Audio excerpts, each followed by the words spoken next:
Samantha's Sorrow by Jaclyn Hardy. Chapter 1.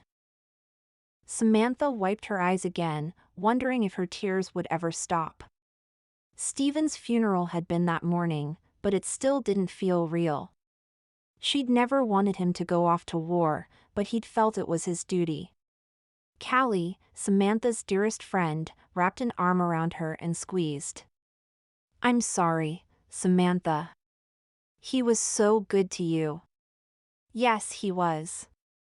Most of the time. Regardless of how he acted, though, I still don't know what I'm going to do with myself now. Samantha looked down at the pram where her baby son slept peacefully, unaware of how much his life had changed.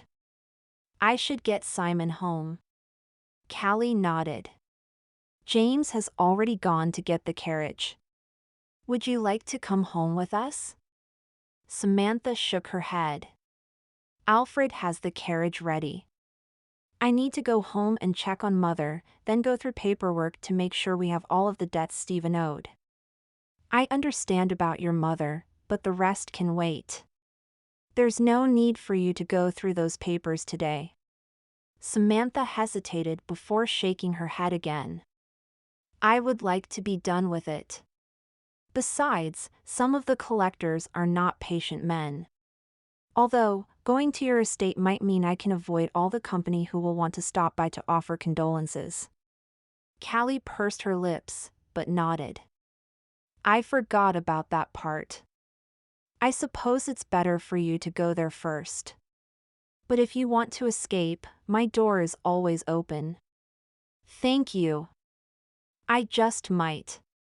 Samantha looked down at the casket one more time, wishing she could see his face one more time, then turned and pushed the pram toward the carriage. As they broke free of the crowd, Samantha sighed in relief and nearly broke into a run. Simon stirred as they went over a bump in the path, but went back to sleep. Such a sweet boy. Never one to cry. Samantha picked up Simon so Alfred could put the pram into the carriage.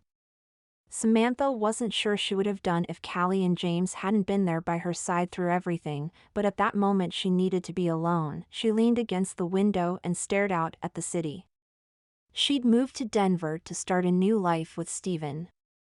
Callie had joined her on the journey when her mother passed suddenly, and they were both excited for the prospect of a new beginning. Now it felt like the city that promised so much was dark and callous and mocking.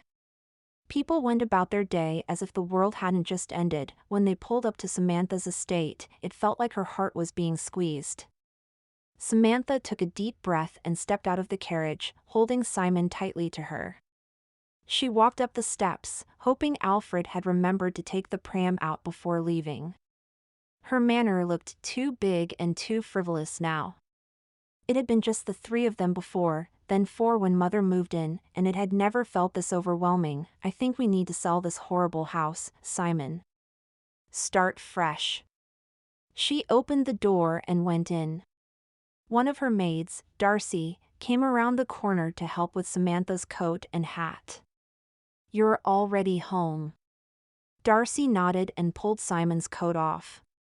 "Yes, I left as soon as the funeral was over so that I could make sure to have the house ready for your return." "Will you be retiring to your rooms?" Samantha sighed. "As much as I would like to, no. I have things to do." "Where is Mother?" Darcy stepped to the side and gestured to the drawing room behind him. "She hasn't moved since you left. I worry that her health is declining rapidly. She adored Father. I can't imagine her having an easy time. Losing Stephen just a month later couldn't have helped." Darcy opened the door to the drawing room. "Shall I take Simon?" "No, he'll do Mother's heart some good." She smiled. "Thank you, Darcy." Alfred came in shortly after and bowed slightly. His face showed the same calm he always had, but Samantha was sure she caught a tear on his cheek as she walked past him. She found Mother in the dark, staring down at the embroidery in her hand. "It's much too dark for you to do that right now, Mother." Samantha took the cloth from her and set it aside, then sat next to her on the couch. It's done. 2 good men, gone so quickly. Mother's voice was barely above a whisper. Her hair fell into her face, and the dress she wore was tattered. Samantha nodded. They were. And they wouldn't want us wallowing. Come, let's go get you cleaned up and eat something. We will most likely have guests soon. That seemed to wake Mother up.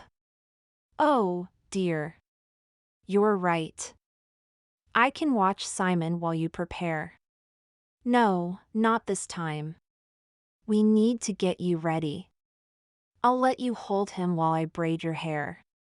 Mother reached up and touched the curls. I suppose you're right. I can't be seen like this.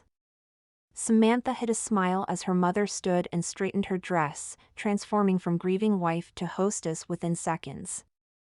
She scrambled to her feet and followed, relieved to see her mother back to herself again. Maids scurried about finding gowns, a basin for Mother to wash with, and to prepare food for any guests that might appear. Mother got dressed while Samantha fed Simon.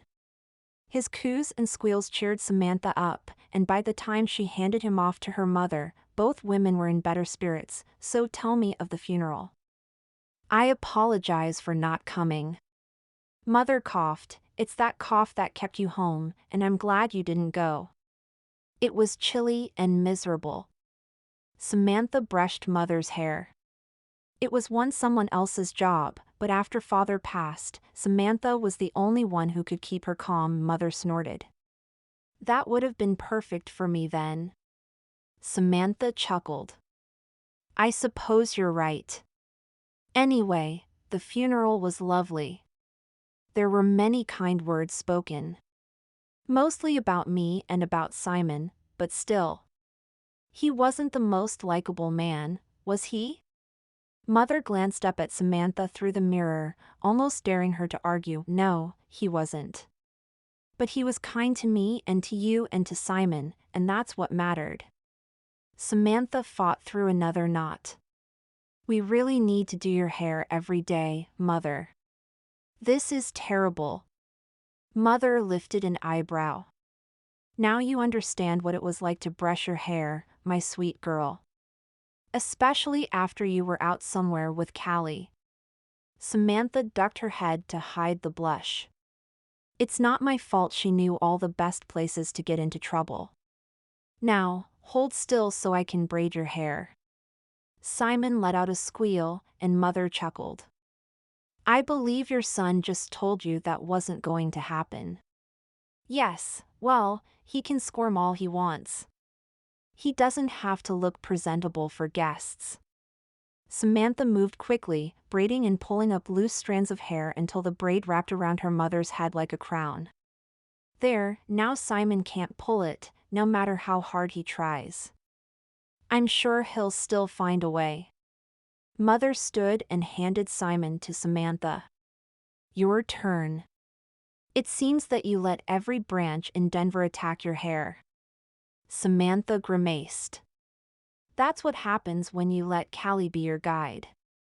Mother smiled. You should have learned by now. Ah, I believe I hear voices. Let's move quickly.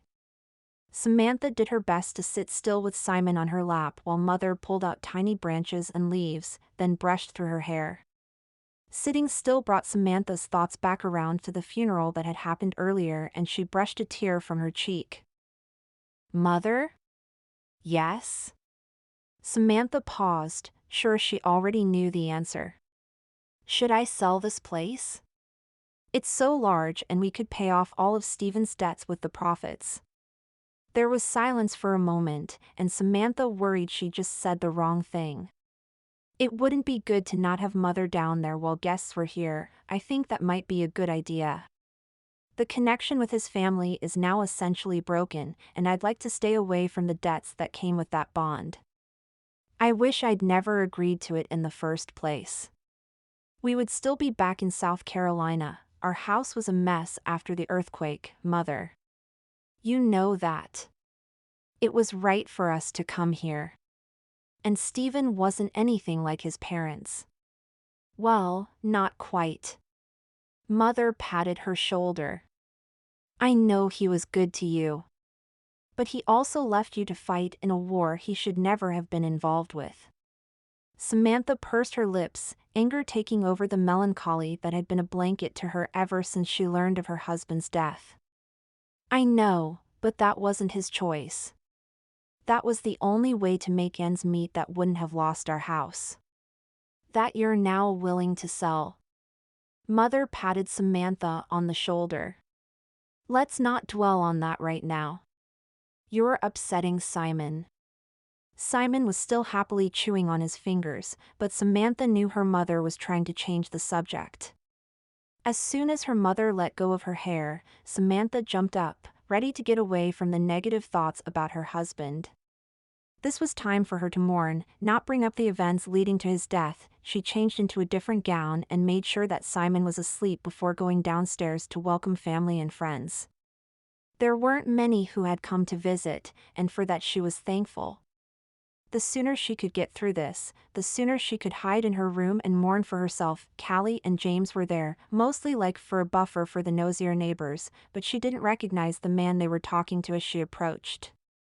They turned as she walked up and Callie hugged Samantha, her round belly making it hard to get closer. There you are. I was worried you wouldn't come down. Callie sniffled. I admit I would have preferred crawling into bed, but duty calls. Samantha nodded to a couple who waved and walked past. She glanced at the man standing with Callie and James. Have we met? Callie grimaced. Sorry, I forget you haven't really met before. This is Nicolas Adams. He is in charge of helping us get licenses for the inventions that James builds. Samantha gasped. That's why you look so familiar. It's nice to meet you. Mr. Adams bowed slightly. I apologize for showing up here unannounced. I had a few things to discuss with James, and he was on his way over here. It's all right. You took good care of Callie and James. You're welcome here anytime. Samantha smiled and turned to Callie. Shall we go sit? You look miserable, and I think everyone is here for a social call more than to actually see me. A seat would be wonderful, thanks. Callie walked slowly and waddled side to side, clearly uncomfortable. Samantha sat close to Callie, and the men took couches across from them. How are you feeling? Like I want to be done with this right now. Callie laughed. James chuckled. Not right now, please. But soon. We have the room ready for baby. And I wanted to thank you for letting her borrow your gowns for the last few weeks. Samantha squeezed her friend's hand. Of course. I had no need of them, and seeing them reminded me. Callie shot James a look. It's all right. We know. Perhaps we should be on our way. No, please stay. I could use the company now that Simon is asleep.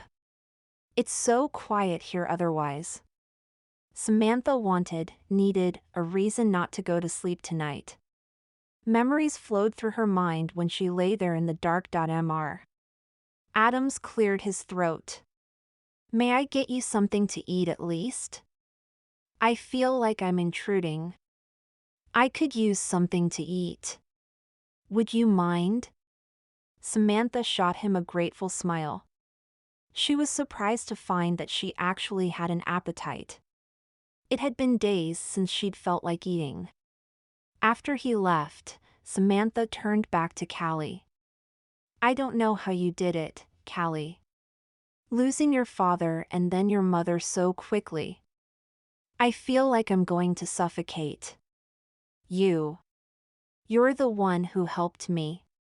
Callie pointed at James and laughed. And I suppose he helped some as well. I just needed to keep my mind busy, and moving here, working at the boarding house, and meeting James kept me going. Samantha's eyes widened. That's what I need. Something to do. Anything. Do you think I could work at the boarding house? Living there isn't an option because I have Simon now, but maybe just working would be enough. Then I'd be able to sleep easier at night. Callie frowned. I'm not sure you'd enjoy it. Dusting rugs, scrubbing floors, washing windows. Surely, you could find something else like working for a telegraph company or as a receptionist somewhere.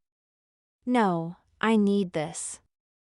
Hard work would be better than sitting at a desk all day.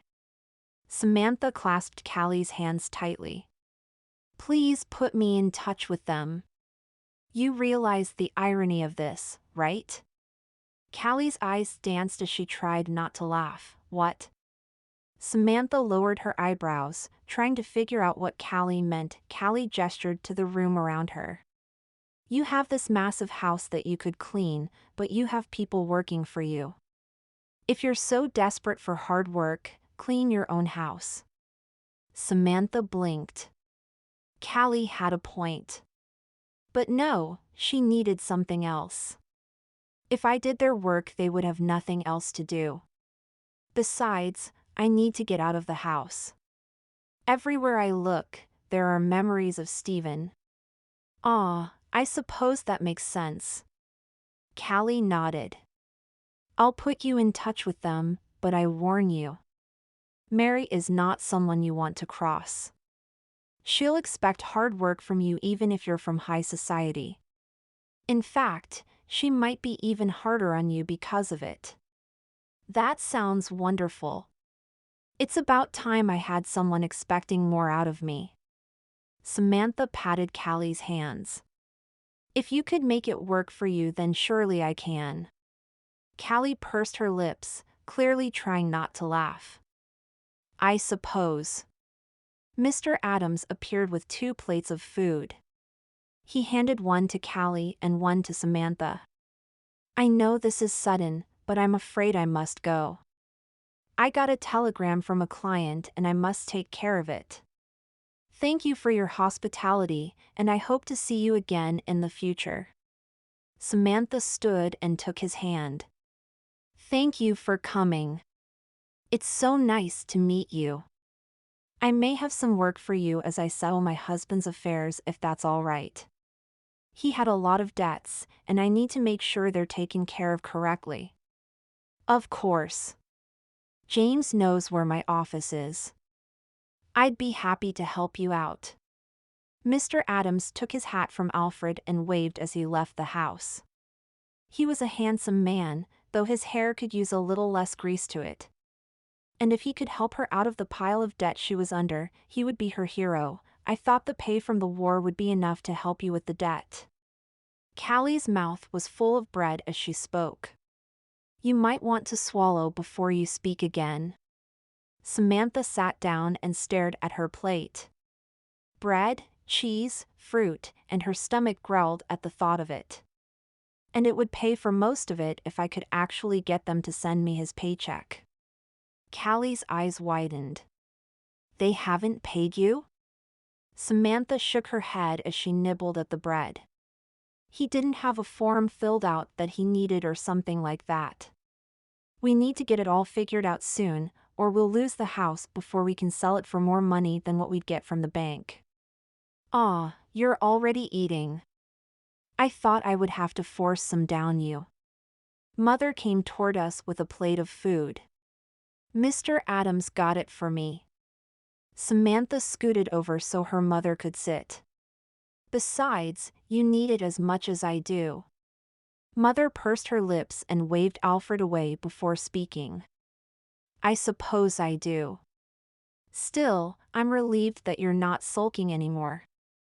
I suppose I have Callie to thank for that? Callie opened her mouth to speak, then closed it when Samantha shook her head. Telling Mother that Samantha was going to go get a job was the last thing she needed to hear right then.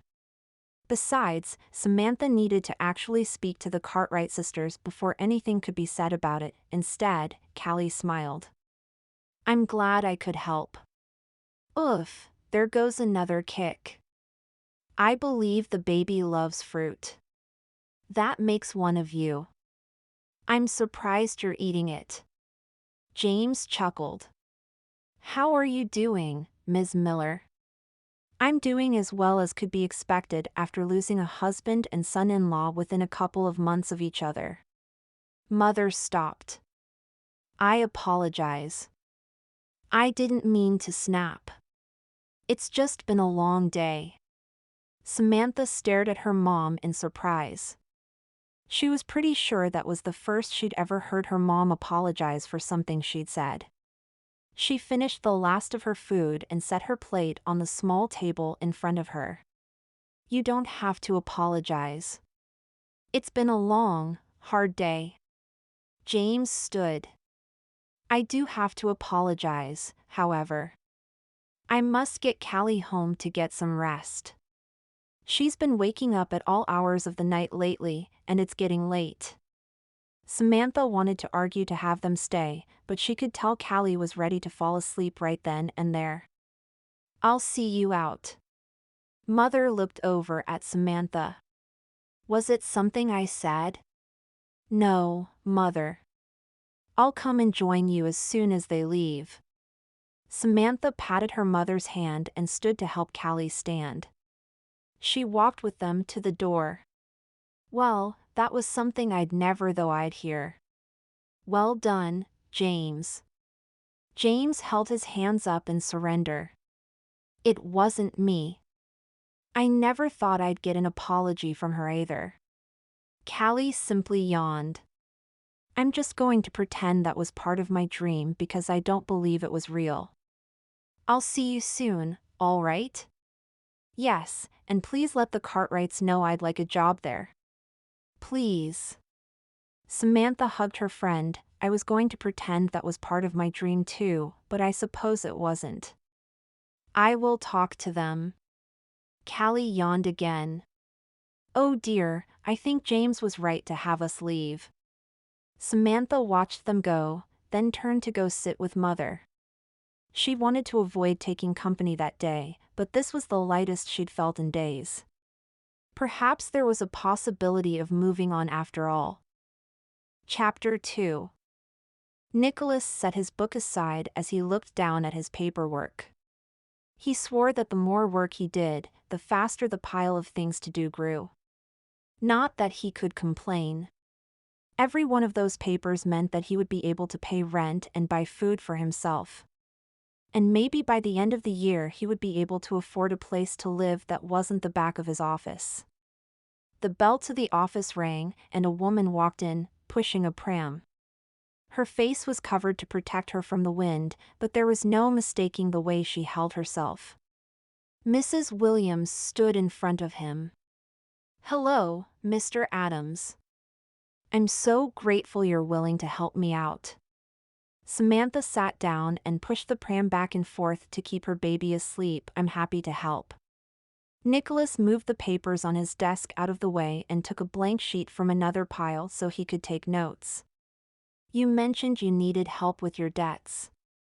How else can I help? Samantha looked away, her cheeks reddening. I know of some of the bills that need to be paid, but it seems when I pay one, 3 more pop up.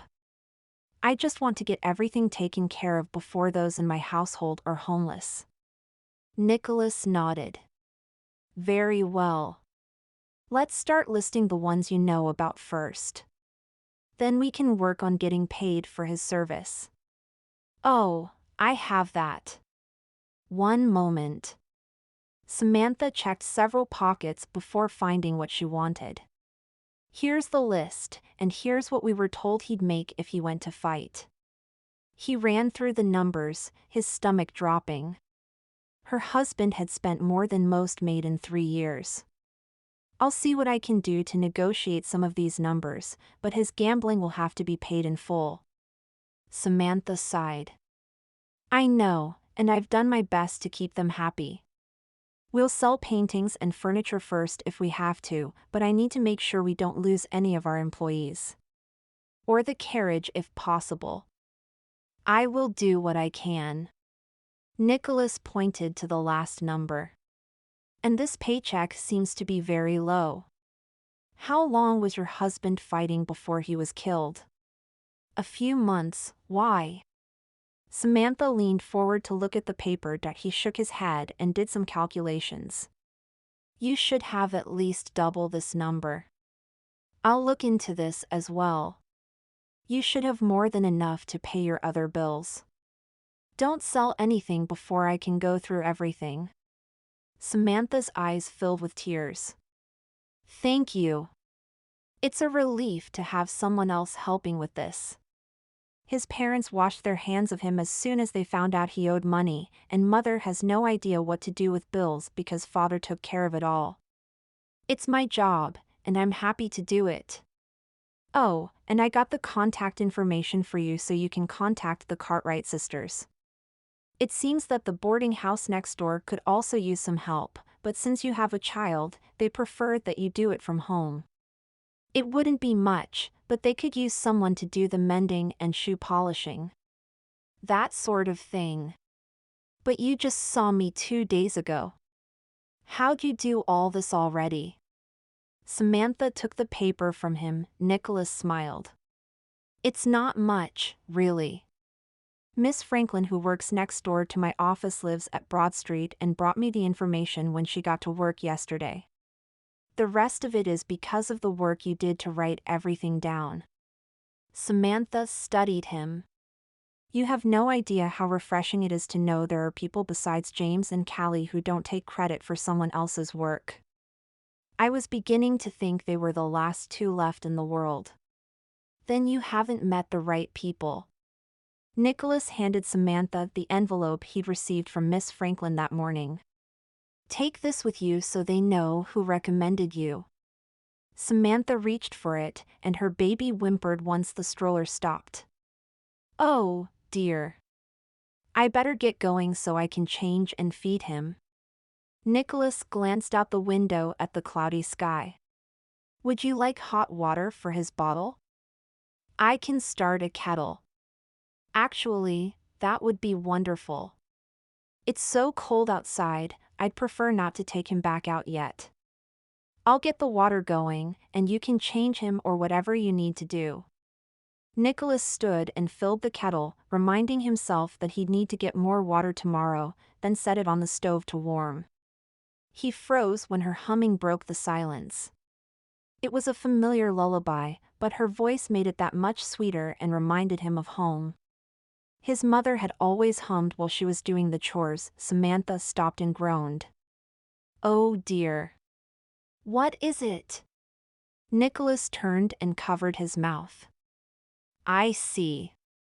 Simon had gone through his clothes and onto the blankets, and he was clearly not happy about it. Do you have anything to change him into? Nicolas asked. He grabbed some of his older handkerchiefs to help her, then took some of the new warmed water to dip them in. Here, you can clean him with these. Samantha took them from him. Thank you. And I think I might have clothes in my bag. Could you watch him for a moment while I check? I suppose. Yes. Nicolas sat close to the pram and leaned in. Simon stopped crying and stared up at Nicolas, his big brown eyes wide. He cooed and kicked his legs. I believe he likes you. Samantha giggled. I've never seen him do this with anyone except me. Or sometimes Callie if she trips or something. He has good taste. Nicolas took the folded cloth that Samantha gave him and quickly slid it under Simon, then tied each side. Much better, yes? Simon cooed again as Nicolas picked him up and cradled him. Samantha stared at him, holding the soiled clothes in her hand. How did you know how to do that? She dropped the old clothes in the bag. I have younger siblings and mother was sick a lot. I didn't realize I remembered how to do it until just now, though. Nicolas laid Simon down on the new blankets so Samantha could change his clothes. Samantha glanced up at him. You're much better at it than Stephen ever was, I can assure you. Better than I am, really. Nicolas chuckled. I shall make sure to write that on my resume the next time I'm looking for new employment. Not that I want to do that anytime soon. Women would be lined up for miles for a man willing to change a diaper. Samantha smiled, a small dimple appearing in her right cheek. Is the water warm enough for the bottle? Oh, let me check. He poured water into a bowl, then set the bottle inside. While we wait, let's discuss what you'll say to the Cartwrights when you go to interview. I assume this is your first time taking a job? Samantha's face reddened. It's that obvious? Nicolas folded his hands on the table in front of him. Only because I saw your home and how well your servants manage the house. You seem more relaxed than most in high society. That's because no one else has a friend like Callie.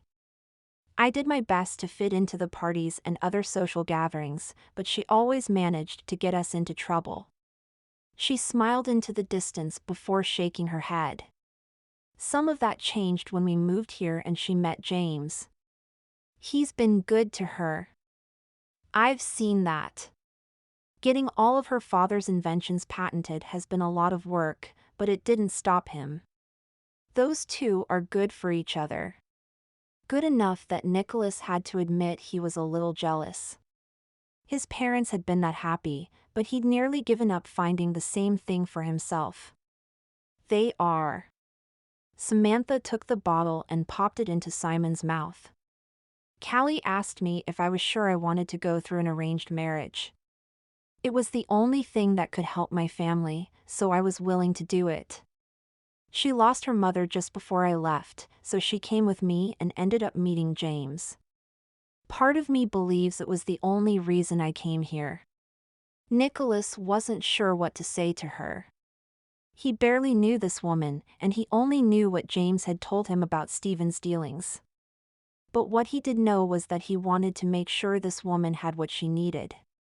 You have Simon now. And you have your mother and those you employ. Those are good things. That's what you need to focus on. Samantha smiled down at her little boy. That's what Callie has said many times over the last few weeks. Callie is wise. Nicolas chuckled and glanced at the clock. Would you mind watching my office for a moment? I need to get some lunch and the vendor that sells the food I like will be closing soon. Of course. What should I tell anyone who comes? Samantha wiped Simon's face with a cloth. Nicolas put on his coat. Just let them know I'll be back in 10 minutes. I don't expect it will get too busy, though. This is when I normally leave for lunch. All right. Samantha turned back to Simon as Nicolas slipped outside. The streets were filled with shoppers going about their business as vendors called out their wares. Nicolas went straight toward the meat pies and pulled out his coin purse. He smiled up at Thomas. There you are. I was afraid I'd miss you. 2 pies?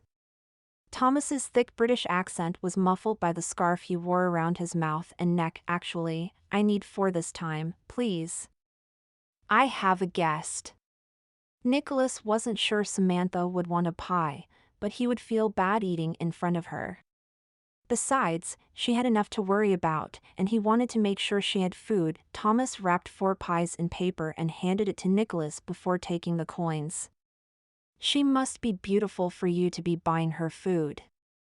Nicolas hoped his face was covered enough that Thomas couldn't see his blush. I didn't say it was a woman. No, but you've also never bought food for anyone else in all the time you've lived here. Thomas's eyes danced. Would you like to add a dessert as well? I have apple pies today as well. You know how to tempt me, Thomas. Nicolas pulled out a few more coins. Very well, I'll take 2 of those as well. Thomas handed him the fruit pies. See you tomorrow? Of course. Nicolas stayed to the edges of the crowd so his pies wouldn't get smashed. Thankfully it was cold enough outside that if he needed to save the extra pies, he could store them outside his back door. Samantha held a sleeping Simon in her arms when Nicolas opened the door to his office. He set the food on his desk and took his coat off to hang near the stove. Did anyone come by? Nicolas asked. Yes, but she will be back. Cynthia, I believe. Samantha picked up a note from the desk. Ah, yes. Cynthia Robbins. She needs to figure out how to get her land back from the bank. Thank you. I thought she'd be coming by tomorrow. Nicolas took the note from Samantha and read through the information before setting it aside to eat. I brought some extra pies if you'd like them. Samantha gasped in surprise. Meat pies? I haven't had these since I left South Carolina. Where did you get them? There's a vendor that sells them. He handed her 2 of the pies and kept 2 for himself. She took a bite and closed her eyes. I've missed this flavor. Thank you. You're welcome. Nicolas pulled out a piece of paper and drew a small map. You'll find him here. But you have to be there early because he runs out otherwise. I wonder if Callie knows about this place. Samantha took another bite before wrapping it up. This is wonderful, but I really better be going. I need to go by the boarding house before it gets too late. Nicolas stood to help with her coat, then opened the door. I hope that you can find employment there. I'll figure out the rest for you. Samantha readjusted the blanket on the pram and looked up, her eyes glistening with tears. Thank you. For everything. Nicolas cleared his throat. You're welcome. Goodbye, Mrs. Williams. She left, and with her went the warmth of the small office.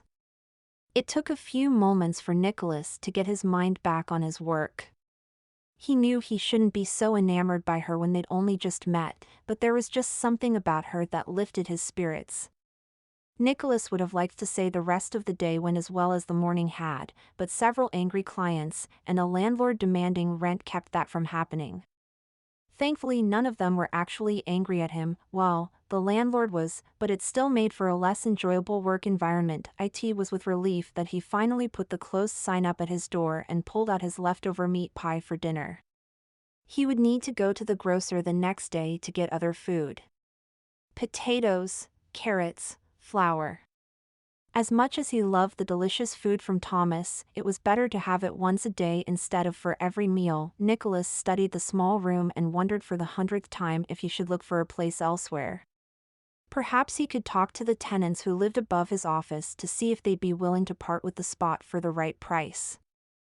The knock at the door made Nicolas jump. Surely they could read the sign.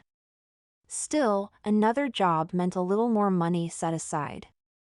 He grabbed his vest and smoothed down his hair before he opened the door a crack. James stood outside in the lightly falling snow. I see you forgot the banquet tonight. What? Oh dear. It's Friday, isn't it? Nicolas finished buttoning his vest. I'll be ready in 5 minutes. James gestured toward his carriage. I have a suit coat, hat, and gloves for you. Just do something with your hair, please. I tried. I think it's time for a trip to the barber. Nicolas looked for his wallet and keys, then slipped on his shoes. He dipped his hands in water and slicked it back, reminding himself to buy hair tonic when he bought his groceries. He locked his door and then climbed into the carriage across from Callie and James. Thank you for the ride. And for reminding me about the banquet. By the time I finish for the day, I can barely remember my name. James laughed. I know how you feel. I do the same thing when I've been working on something. And how are you today, Callie? Nicolas slipped on the gloves James provided him. I'm doing well. Did Samantha come by at all? Callie's usual good-natured smile was clouded by worry. Nicolas nodded. She came this morning and was going to stop by the boarding house after she left my office. I do hope she can find something to keep her busy. Callie bit her lip. Finding something to do is good, but I'm not sure she's made for hard labor. She might surprise you. Nicolas set the hat on his head. How do you know my size so well? James smirked. I've had to dress you often enough over the last several months. Now, remember, we're here to enjoy ourselves, not find new business. These people are friends and they don't like it when people try to make their gatherings anything else. Nicolas raised an eyebrow. I don't talk business all the time. People usually come to me, not the other way around. I suppose you're right for the most part. I just want to see you enjoy yourself. You're much too worried about everything. James glanced out the window. We're here. Nicolas waited for James and Callie to go first, then climbed out of the carriage. The manor was large and the lawn was well manicured.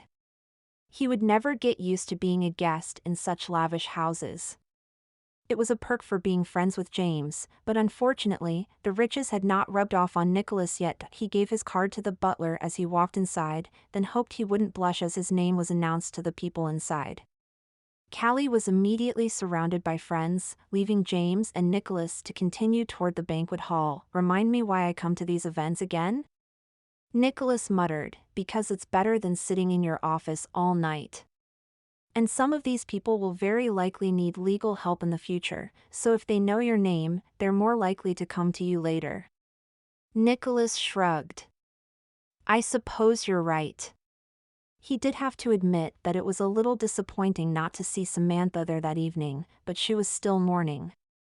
Appearing at something like this too early would be seen as callous. Besides, this would go late, and with a young one at home, it would be difficult to stay out. Ah, Mr. Fredrickson.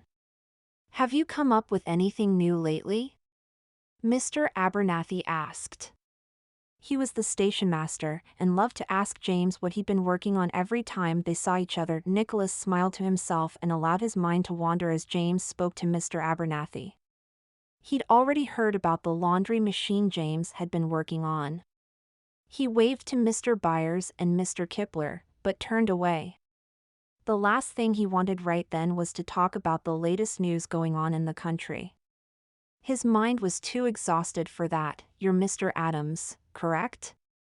A tall, thin woman stood in front of him. She had the slightest accent, but Nicolas couldn't place where she was from. Yes, and might I ask your name? Nicolas took her hand. The woman readjusted her shawl. I am Abigail Sorensen. I'm in need of a lawyer and Mrs. Greeley pointed me in your direction. Do you think you could possibly represent me? Nicolas raised his eyebrows. He used the telegraph office to send a few messages, but didn't think Mrs. Greeley had ever actually spoken to him.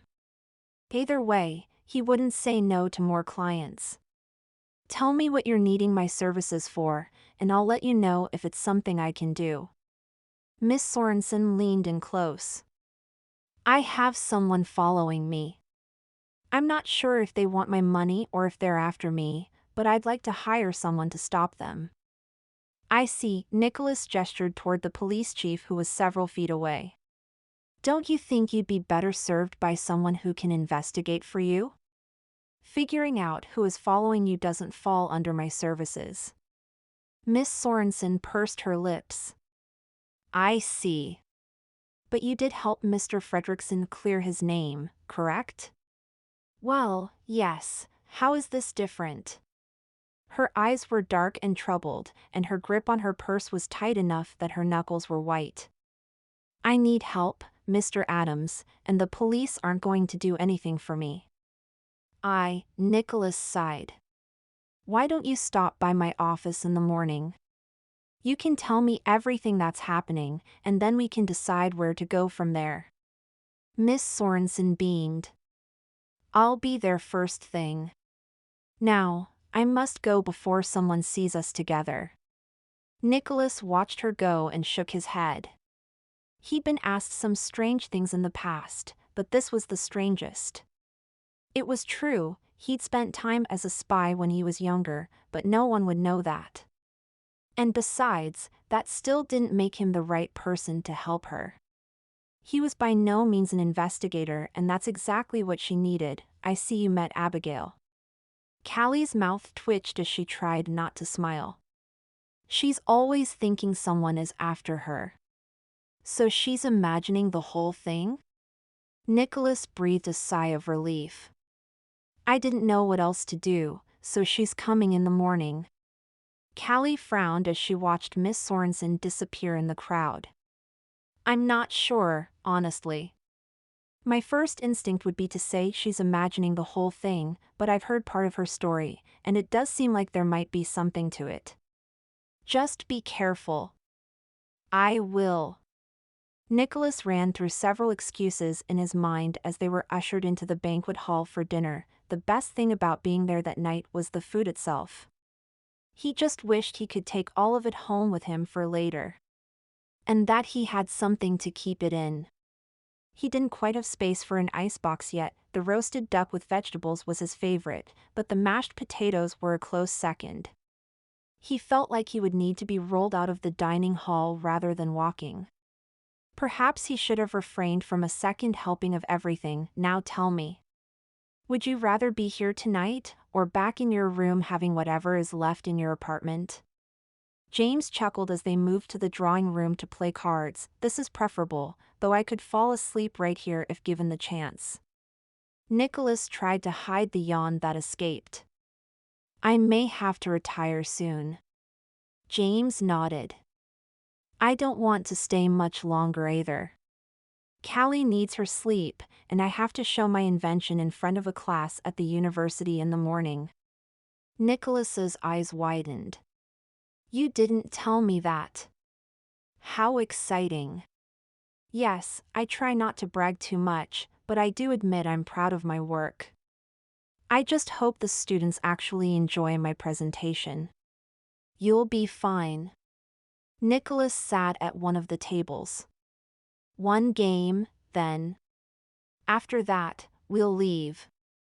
James nodded. The fun part will be pulling Callie away from her friends once we're done. Nicolas chuckled and took the cards offered to him. The other men at the table were well-known bank managers and businessmen, and while Nicolas felt out of place, he also knew he had 8 potential clients sitting with him right then.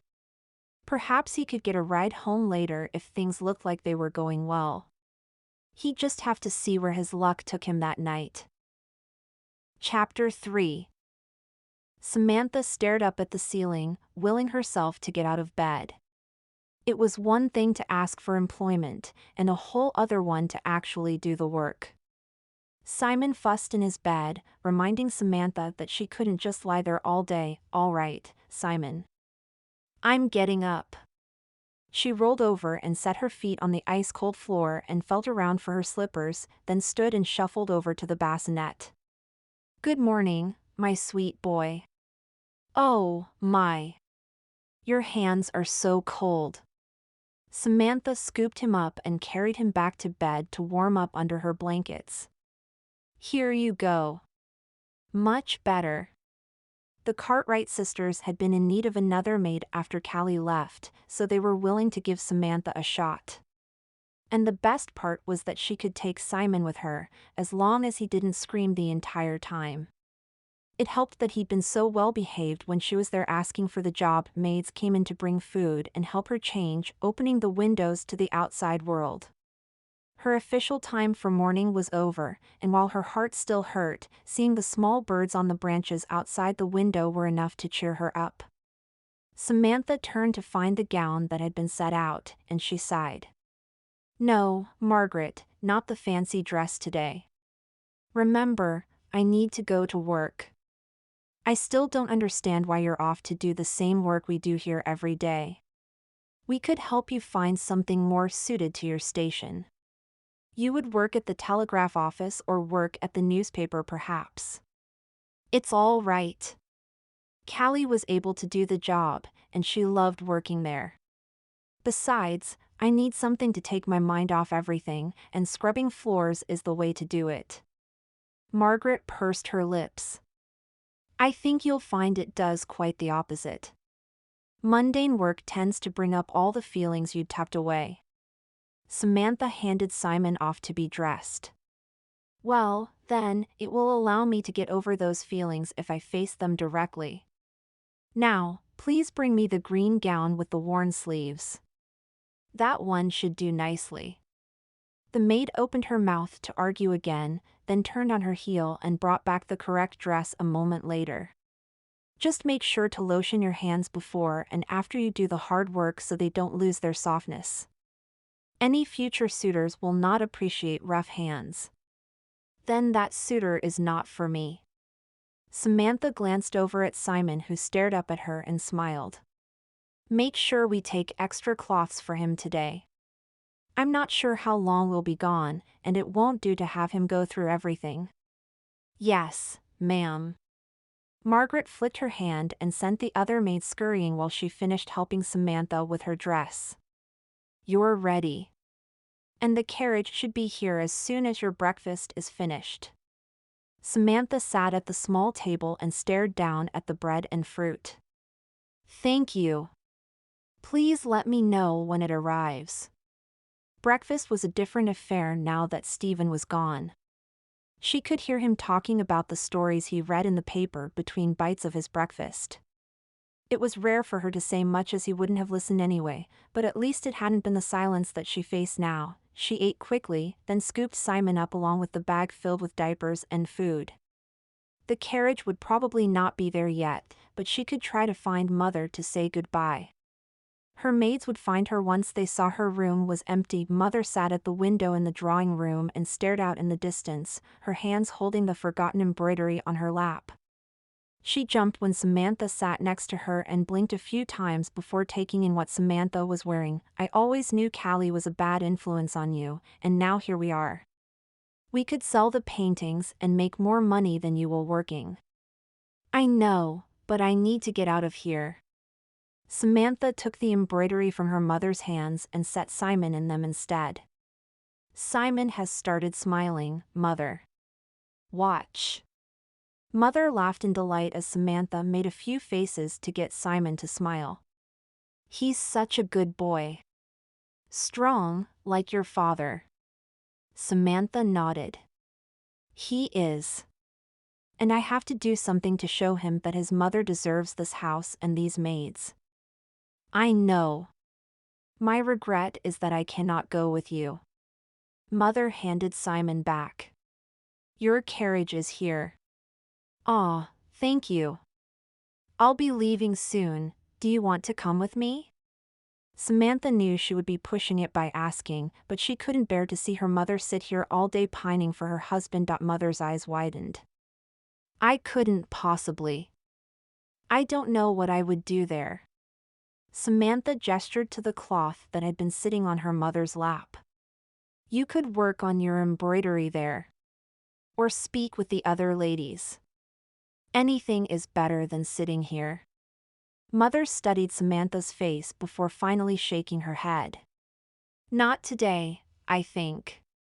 Maybe tomorrow. All right.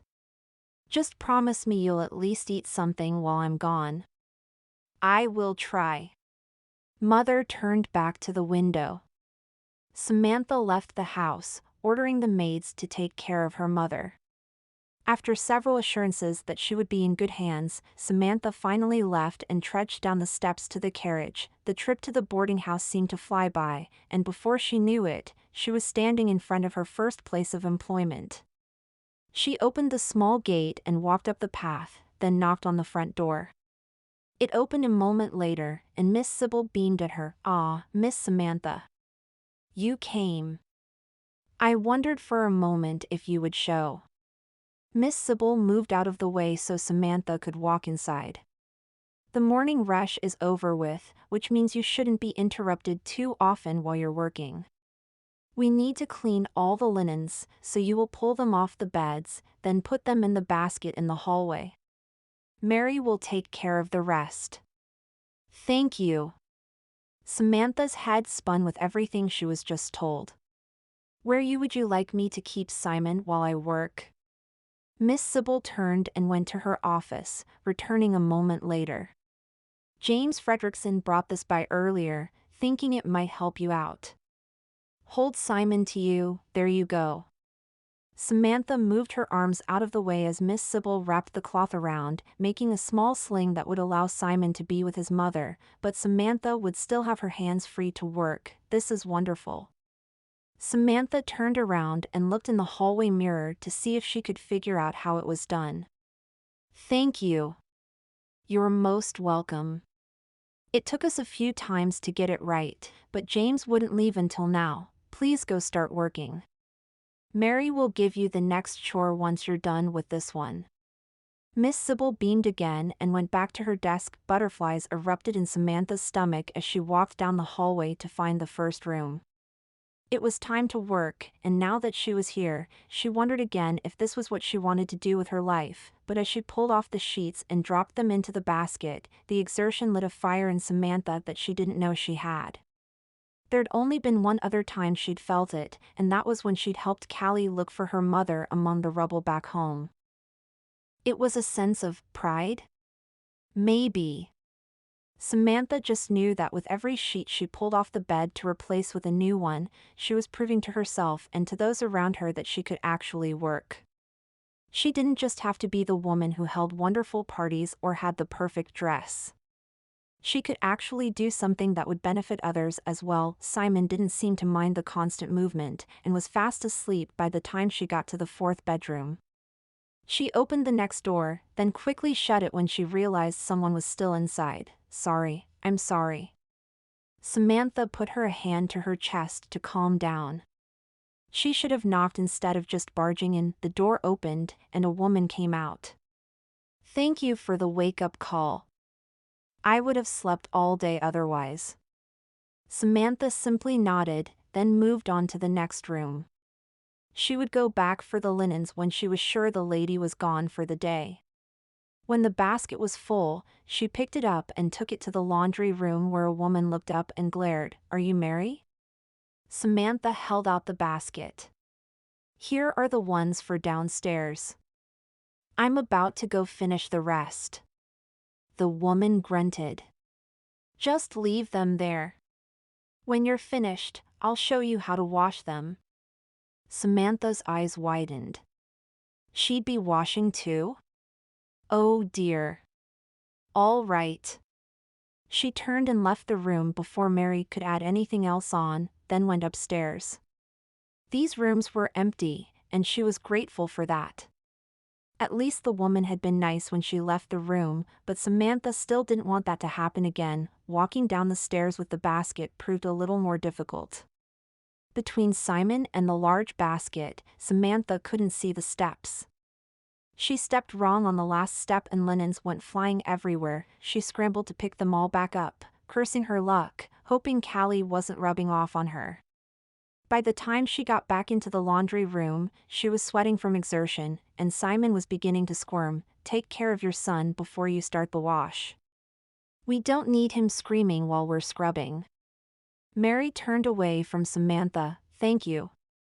Samantha looked for the correct strip of cloth to undo as she went to the front office to get the food and diapers for Simon. There was a dress laying on top of her bag, which Samantha was thankful for. She may have been sweating, but that wasn't the reason the front of her dress was wet, and she wanted to get it off as soon as possible. She changed Simon first, then went to the nearest bedroom to change her own clothes. She came out to find Miss Sophia holding Simon. Oh, dear. Was he fussing? No, but he was getting a little concerned that he couldn't find his mother. How are you doing? Is everything all right? Yes, I got the linens pulled off the beds. I just need to go help Mary wash them now. Samantha held up the dress in her hands. And this if there's enough time. The dress would stain the linens, but we have other things we can wash it with. I can watch Simon while you work if you'd like. That way you don't have to worry about him getting splashed by the hot water. Samantha bit her lip. Hot water? She hadn't thought about that. I would appreciate it, and I think Simon would as well. I'll come and get you if needed. He has bottles, I assume? Miss Sophia gestured toward the bag in the corner. He does. Thank you. Samantha knew that every moment she stood there meant the less she'd get paid, so she kissed the top of Simon's head and went back to the laundry room. Mary demonstrated how to wash the sheets, then went back to the batch she'd been working on. Samantha looked at her soft, perfectly manicured hands, then dipped them into the water and grabbed one of the cloths. The water was hotter than she liked, but she grew used to it as she scrubbed. Her shoulders and back screamed along with her hands as she bent over the tubs. She scrubbed the sheets against the washboards, wishing Callie's dad's invention was already up and running. He'd created a machine that would wash the clothes so he wouldn't have to do it on his own. Maybe Samantha could talk to Callie and James about getting one installed here. Now that you have those done, we need to hang them outside. You'll find a coat next to the door. Mary pointed behind her. Samantha nodded and gathered all the wet sheets into the basket. It was much heavier now that the sheets were wet, and her already angry muscles were screaming as she carried the basket outside. The cold air was welcome on her hot skin, cooling her down. But as she stayed out in the cold, she began to shiver, her fingers stiff. She moved as quickly as she could to get them all hung, then hurried back inside to the humid warmth of the laundry room. Done so soon? Mary looked at her in surprise. Move on to the next pile. I'm almost done with my batch and then I can help you. Samantha nodded and picked up the next basket. These sheets seemed to weigh twice as much as the ones she just finished. She was exhausted, sore, and emotionally drained, but she kept going. Now that she could barely move, it was more of a challenge to hang one up and then the next. Mary joined her moments later and moved quickly, as if the weather didn't affect her. She'd probably done this enough that it didn't. Samantha finished her batch, then moved over to help Mary. You go in. I didn't realize how cold it is out here. Get some food and then I'll have you scrub the floors instead of cleaning the rugs. The thought of either made Samantha want to cry, but she just simply nodded and walked inside with the basket. She hung the coat on the rack inside the door, then went to find Miss Sophia so she could check on Simon. There you are. I was beginning to think Mary would never let you go. Miss Sybil laughed. Simon is asleep, so Miss Sophia left to run some errands. You have food in the kitchen. Go eat before Mary finds something else for you to do. But don't take too long. Ladies will be returning soon and we want everything to be clean before they arrive. Samantha was too tired to do anything but nod as she turned to walk toward the kitchen. The stew and bread tasted better than anything she'd eaten in months, but that might have had something to do with how tired and hungry she was. Once she finished, Samantha stood and stretched, hoping to get some of the tightness out before she had to kneel and scrub floors.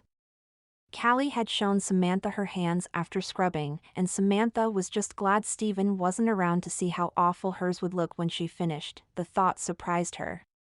She wasn't glad he was gone. Not by any means. She must have been more tired than she thought to come up with something so horrible. Samantha wiped her eyes and went to find Mary. The bucket of soap and water is already upstairs at the end of the hall. Make sure to get all of the corners. The ladies usually like to do their own rooms, so for now, only worry about the hallways. If there's time, I'll have you start on the rooms. Thank you.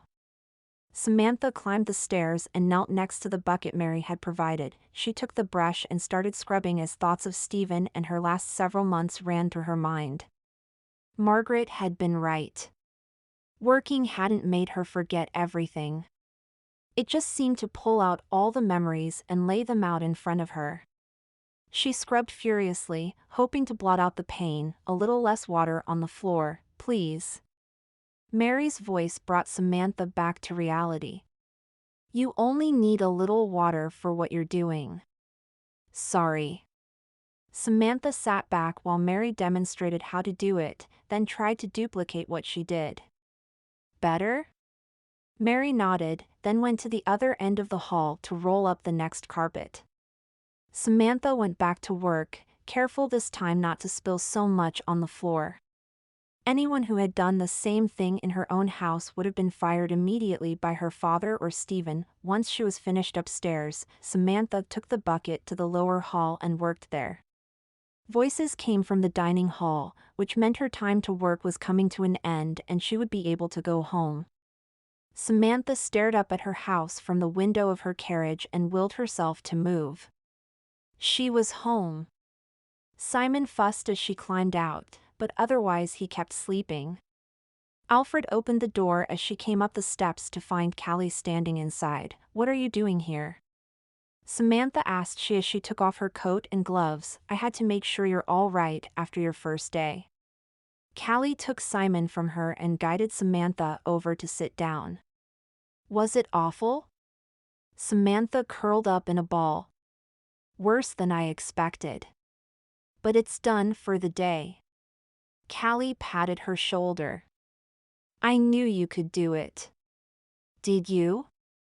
"I figured everyone would expect me to fail the first day." Samantha groaned. "Every ounce of me hurts." "Just wait till morning." Callie gasped. "He just smiled at me."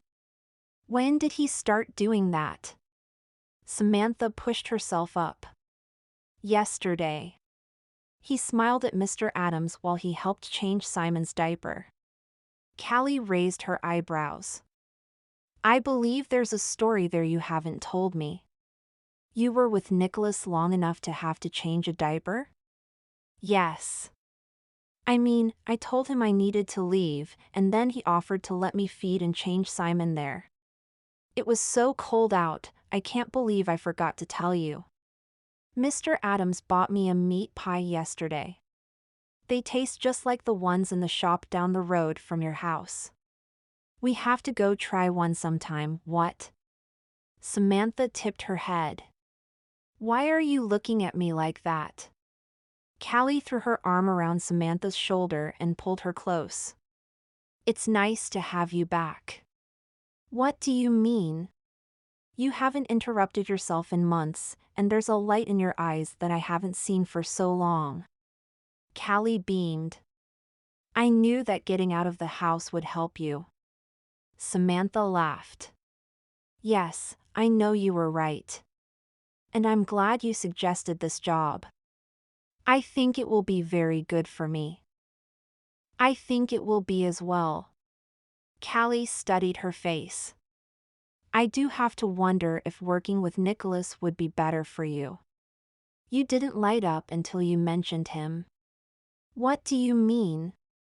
"It was the meat pie that I was so excited about." Samantha knew that wasn't the truth, but she didn't want to admit to herself that she'd enjoyed every moment she'd spent with Nicolas. She couldn't. She was newly widowed, and he was simply her lawyer.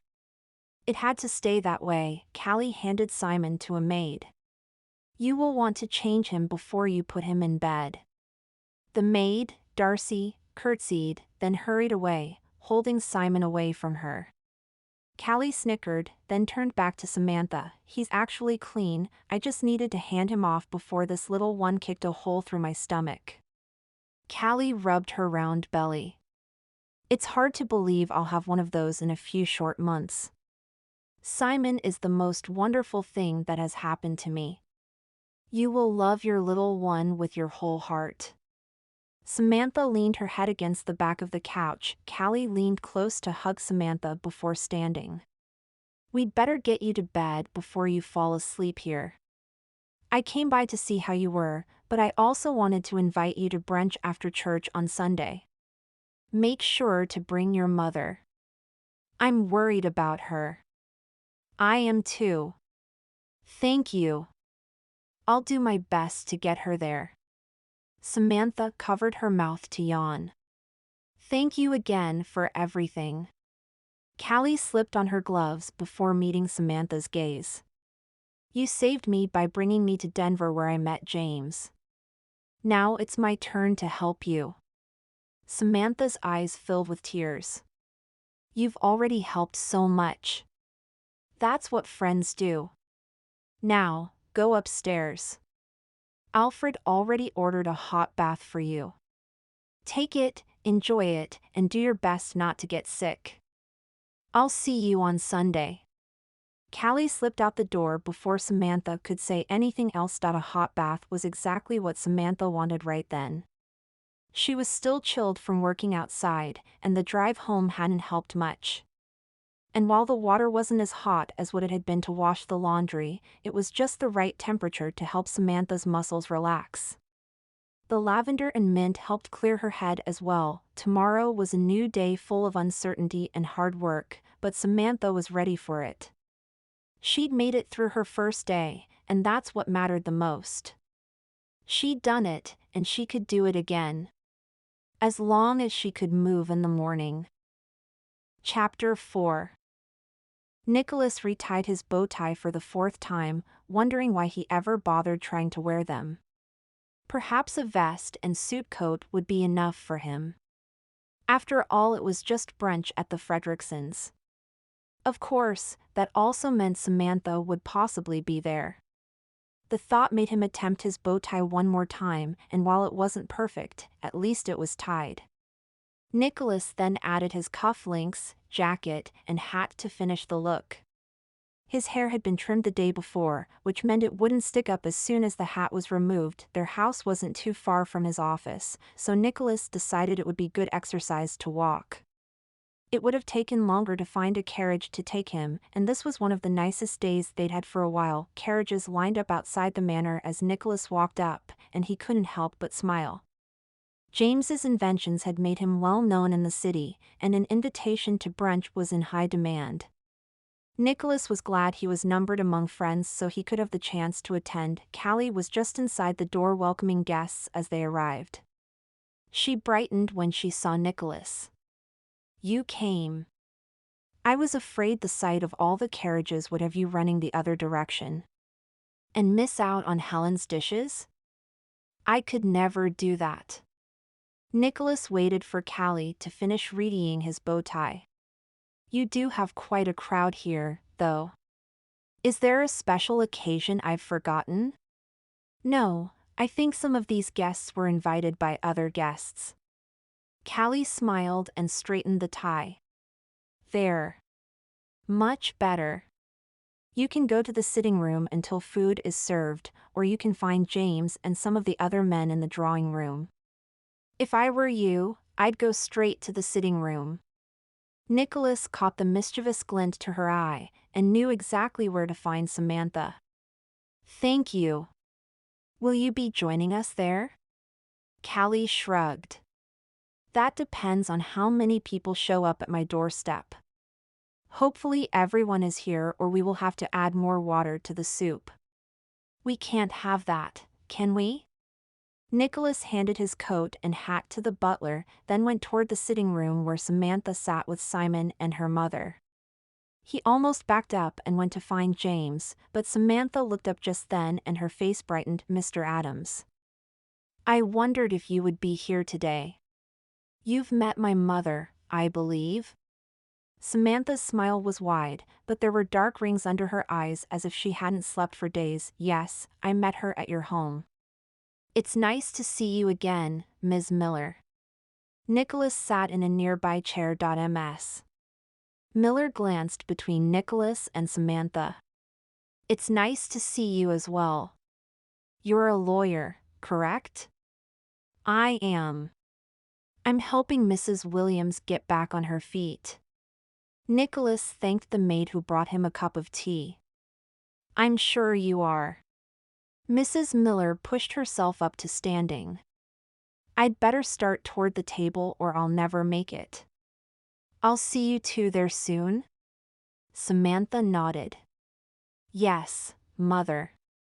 Do you need any help? No, you stay here and talk with Mr. Adams. I'm sure he's much more interesting than walking an old woman to the table. Mrs. Miller chuckled to herself as she shuffled away. Please excuse her. She hasn't been quite the same since we lost my father. Samantha's cheeks were pink.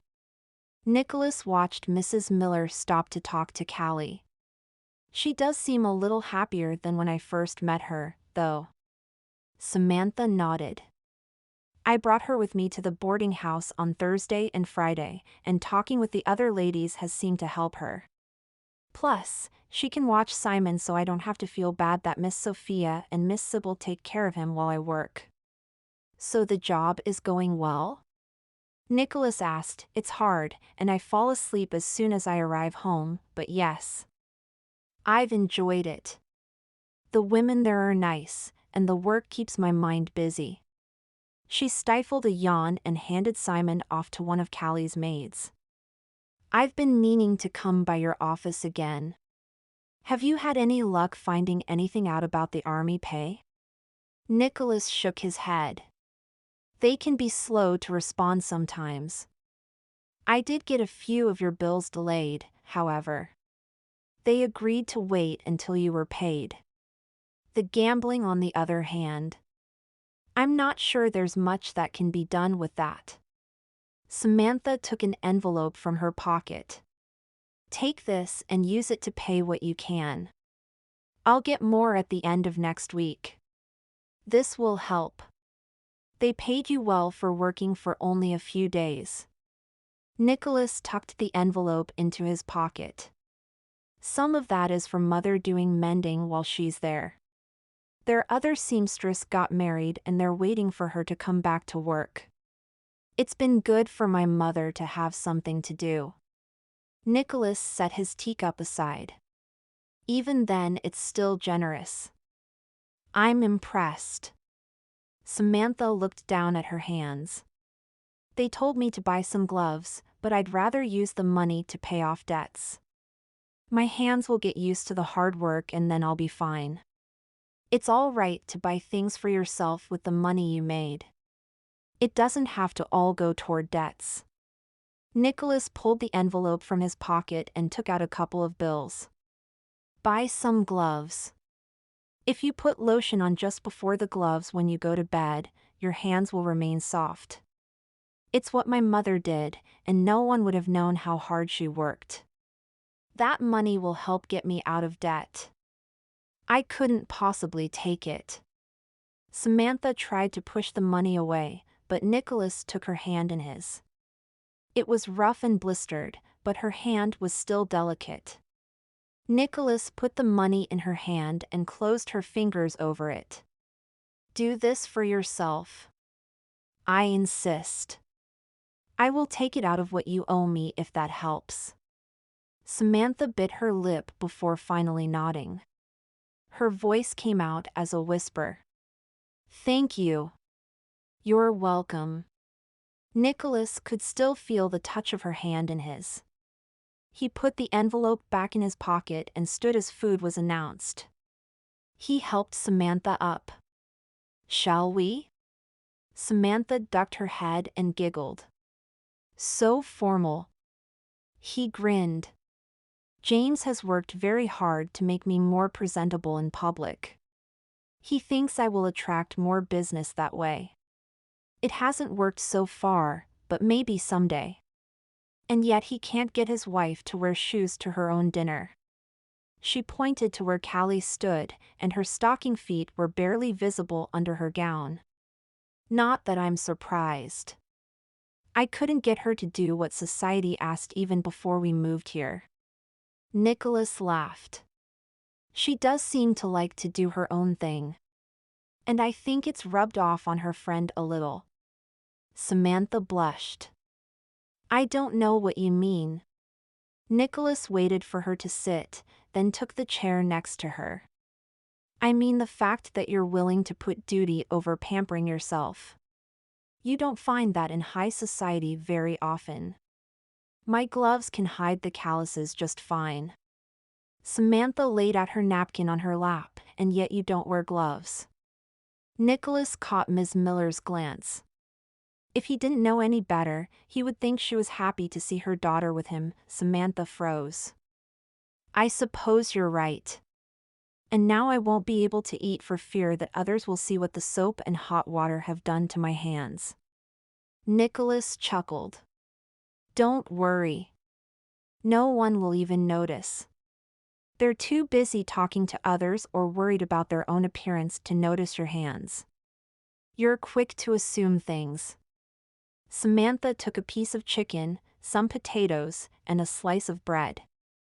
I am. And I'm usually right. Nicolas took the roast beef, bread, and cheese for his own plate. How is Simon?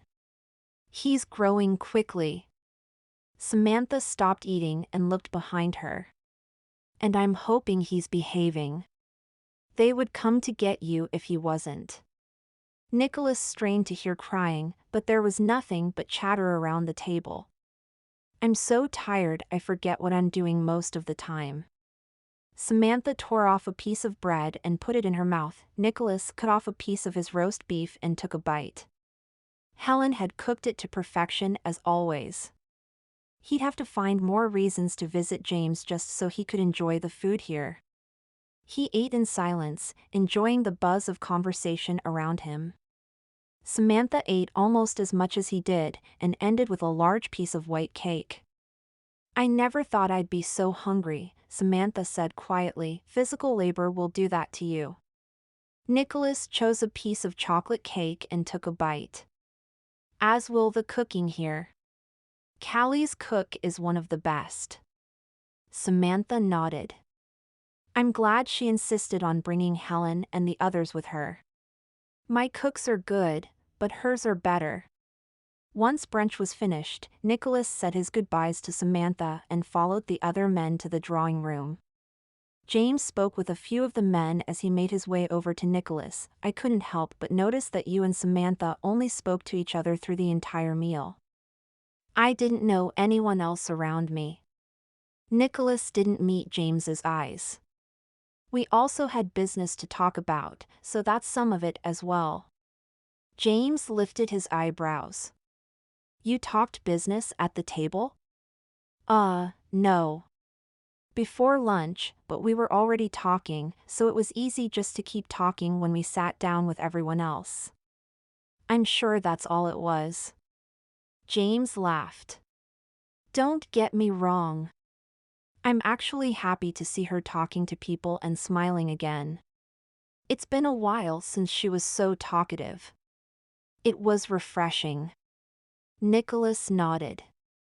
You're not the first person to say that. Was she that miserable in her marriage?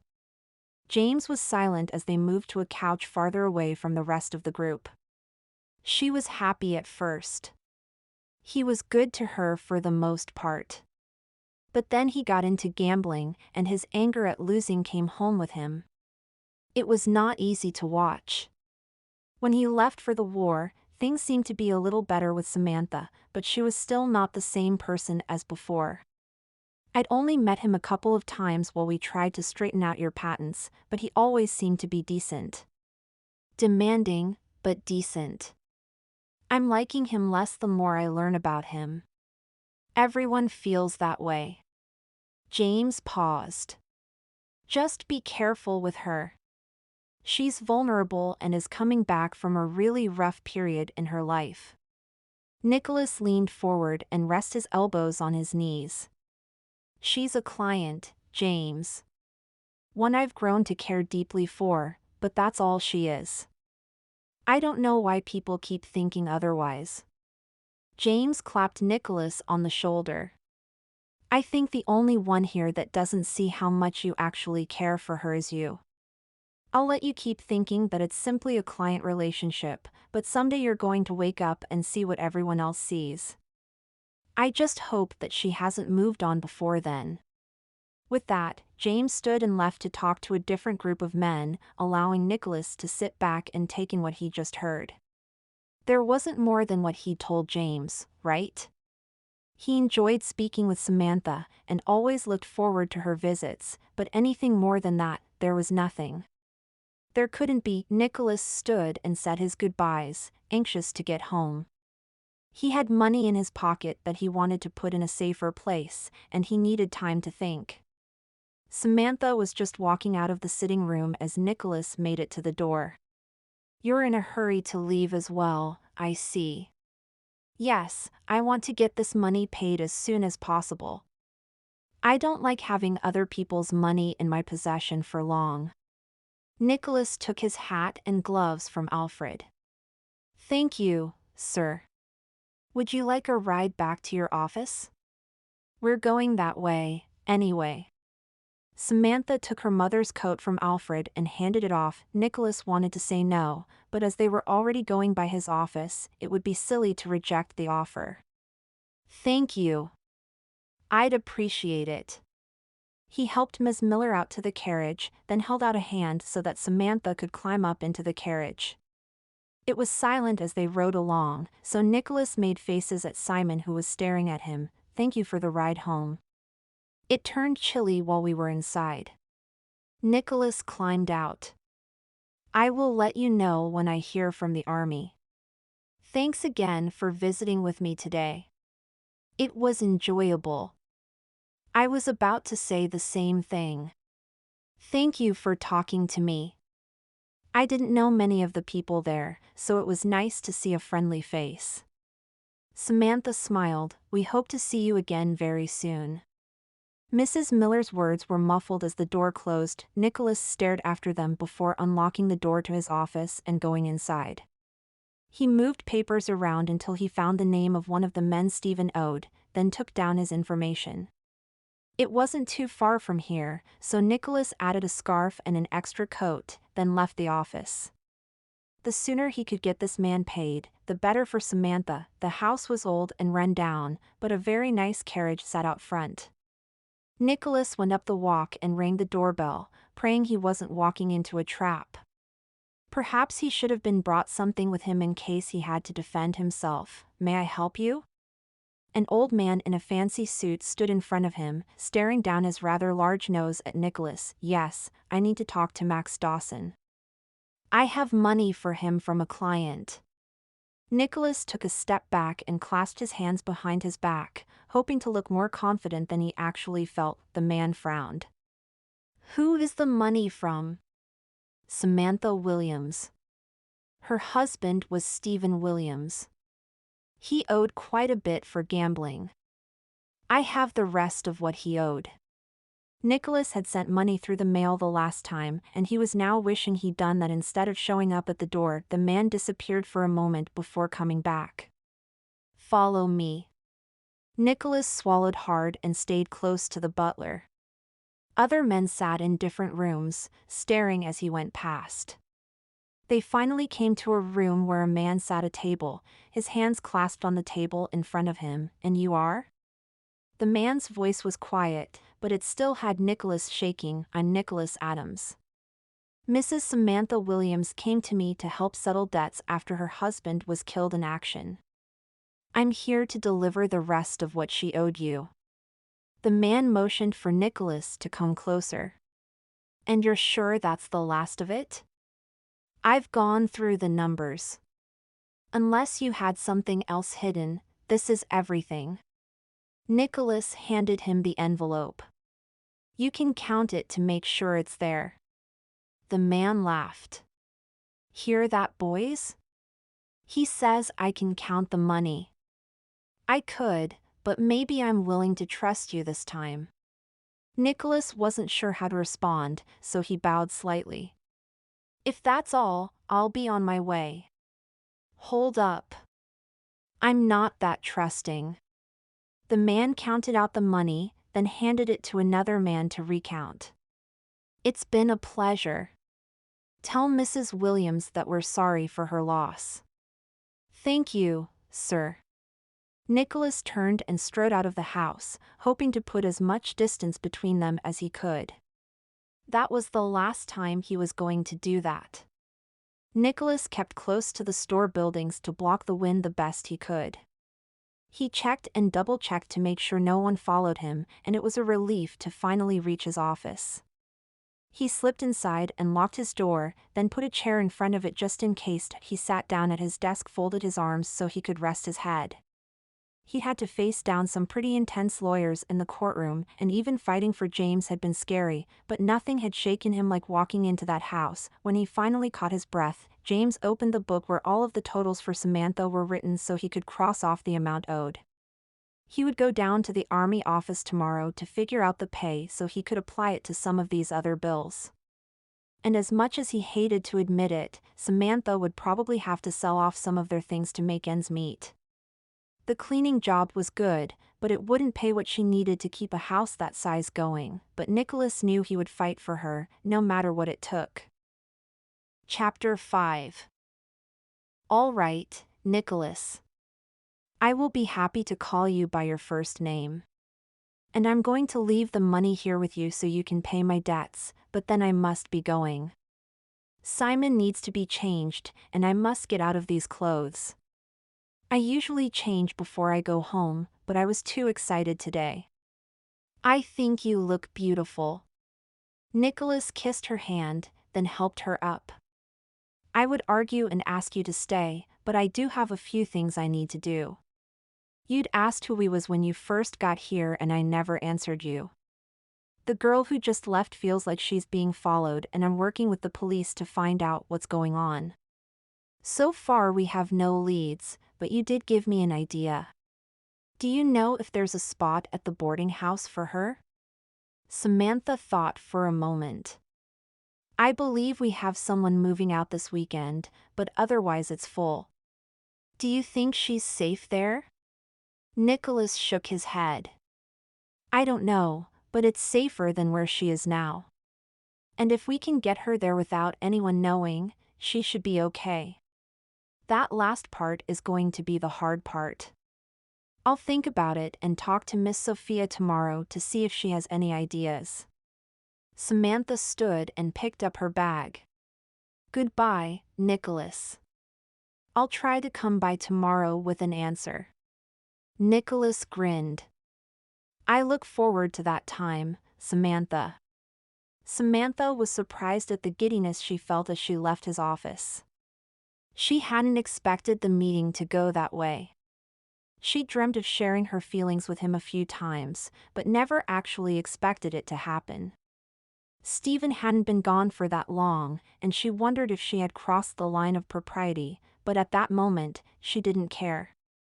At that moment, she was going to allow herself to follow in Callie's spontaneity and live with whatever came from it. Mother's carriage pulled up soon after Samantha left the office.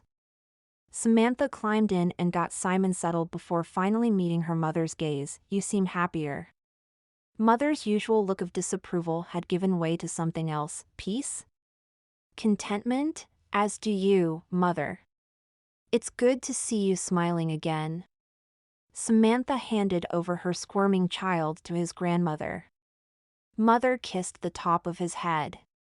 That's because for the first time for as long as I can remember, I'm doing something that I enjoy instead of what society expects of me. If you hadn't invited me to the boarding house with you, I would have still been the sad, grieving widow wasting away staring out the window. Speaking of the boarding house, I have two things to tell you. Samantha bit her lip, trying to decide which she should tell first. Go on. Mother took a bottle from the bag and cradled Simon so he would settle down. What did Mr. Adams say? Samantha squirmed in her chair. She had 3 things to say if she included the rest of the conversation with Nicolas. With the money from the army and the money we've earned at the boarding house, our debts are paid. Or will be as soon as Nicolas sends the payments. Mother's eyes widened. I never thought we'd hear those words. I didn't either. It was hard enough to sell our other estate, and I worried we'd have to do the same again. Samantha knew they would have to discuss selling her home again at some point, but now wasn't the time. Please tell me the other news is just as good. Mother studied her face. Did you finally admit your feelings? Samantha coughed. How'd you know? I mean, yes, sort of. But that wasn't the news I wanted to share. It was written all over your face. Mother patted her hand. It's a relief to know you will be taken care of when I'm gone. Mother, please stop talking like that. You have a lot of years left. Samantha went through her bag and found a dress to put on over her maid's dress. She had to look the part when she climbed out of the carriage, and you have even more than me. It's bound to happen sometime. I don't plan to live forever. Mother chuckled. Now, what's this other news? Samantha sighed and told Mother what Nicolas had said, and then went on to talk about how the boarding house might be a good place. Mother was nodding before Samantha finished speaking. I think he has the right idea. The house is secure both day and night, and having her stay inside wouldn't be suspicious because we already work there. But how do you plan to get her to the boarding house? That's the same thing Nicolas and I were trying to figure out. Samantha was surprised when they pulled up in front of the house. Don't say anything else until we get inside. We don't want anyone listening in. Mother nodded and waited for Samantha to climb out before handing her Simon. She talked about the weather and how they should have a ball once spring decided to arrive. Samantha agreed and continued small talk until they were inside the house. You two are looking particularly suspicious tonight. What is the occasion? Alfred took their coats, raised an eyebrow when he looked at Samantha's hair, then turned back to Mother. Mother glanced over at Samantha and nodded. We may have need of your services in a way that you may not agree with, Alfred. Meet us in my chambers in half an hour's time. Alfred bowed slightly. And Mrs. Williams better get cleaned up before then. She has a caller coming in an hour. A caller? Samantha's eyebrows shot up. Who is it? He asked me not to say, but I can assure you that you will more than happy to speak with him. Alfred left the two women to stare at each other. Samantha looked down at her dress. What's wrong with how I look? Mother laughed and laced her arm through Samantha's. You've been working as a maid for too long, my daughter. Go clean yourself up and I'll see you in my chambers to get your hair done before your caller arrives. Perhaps she was right. Samantha handed Simon off to Darcy to change and bathe, then went up to her own room. The soak in the tub was exactly what she needed, and while she was tempted to go straight to sleep afterward, she had maids help her put on the gown that had been chosen for her. It was tighter than what she'd been wearing over the last several weeks while she was in mourning, but it was beautiful with its flowers and lace. She'd have to ask Mother where it came from. Mother sat in front of the mirror when Samantha got to her room. There you are. I was worried you'd fallen asleep after your bath. I wanted to, but I'm too curious to find out who this caller is. Callie sat in the chair next to Mother and the maids went to work trying to get out the tangles in her hair. Once it was finally brushed out, her hair was pulled into a twist with several tendrils of hair kept out and curled. Once the maids were finished, they were shooed out of the room and Alfred came in moments later with cookies and tea. He stood near them, his arms folded behind his back. Please sit, Alfred. You're here to talk with us, not to serve us. Mother gestured toward a chair, shocking Alfred and Samantha. He'd never been asked to sit before. Now, Samantha, please tell him what you told me. Samantha filled him in on what Nicolas had told her and then mentioned the issues with getting the girl to the boarding house. Alfred leaned back in his chair deep in thought, stroking his beard. If she really is being followed, she will need to be transported there by different carriages, so there's no way of knowing which one they took. Mr. James had to do the same thing when he was worried about the men after him, if you remember. And then again when we helped Darcy. We cannot use your carriage or it could bring danger here, but I know many of the drivers in the city from running errands. I will organize that side. You'll just need to make sure she has a place to stay once she gets there. Mother shot Samantha a triumphant grin. I knew he would have a way to do it. We just have to pass along the message to Nicolas so that he can let the girl know the plan. Alfred stood. Mr. Adams will be arriving here any minute. I will prepare a letter to send with him. I do suggest that you make haste with whatever plans you might have, or it could be too late for the girl. Thank you, Alfred. Samantha stood and smoothed out her dress. It was strange that she was suddenly nervous to see Nicolas. They'd visited not long before, but it seemed that so much had changed in that time. Nicolas stood in the hall as Samantha came down the stairs. His eyes widened and his mouth dropped open as she came closer. Miss Samantha, you look beautiful this evening. Thank you. I'm just glad I had time to clean up before you saw me again. Samantha smiled up at him, hoping she wasn't blushing as much as he was. I'm sorry to suddenly show up at your door after seeing you earlier today, but I had more news come to light shortly after you left. I sent a runner, hoping he would beat you here, and it seems that he did. Samantha's stomach clenched. What is it? Did another debtor come to demand money? No, nothing like that. Nicolas pulled a paper out of his coat. But we did find evidence that Miss Sorensen is correct.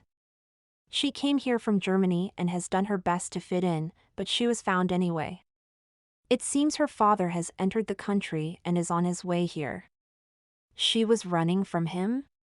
Samantha took the paper from him, but it was in German.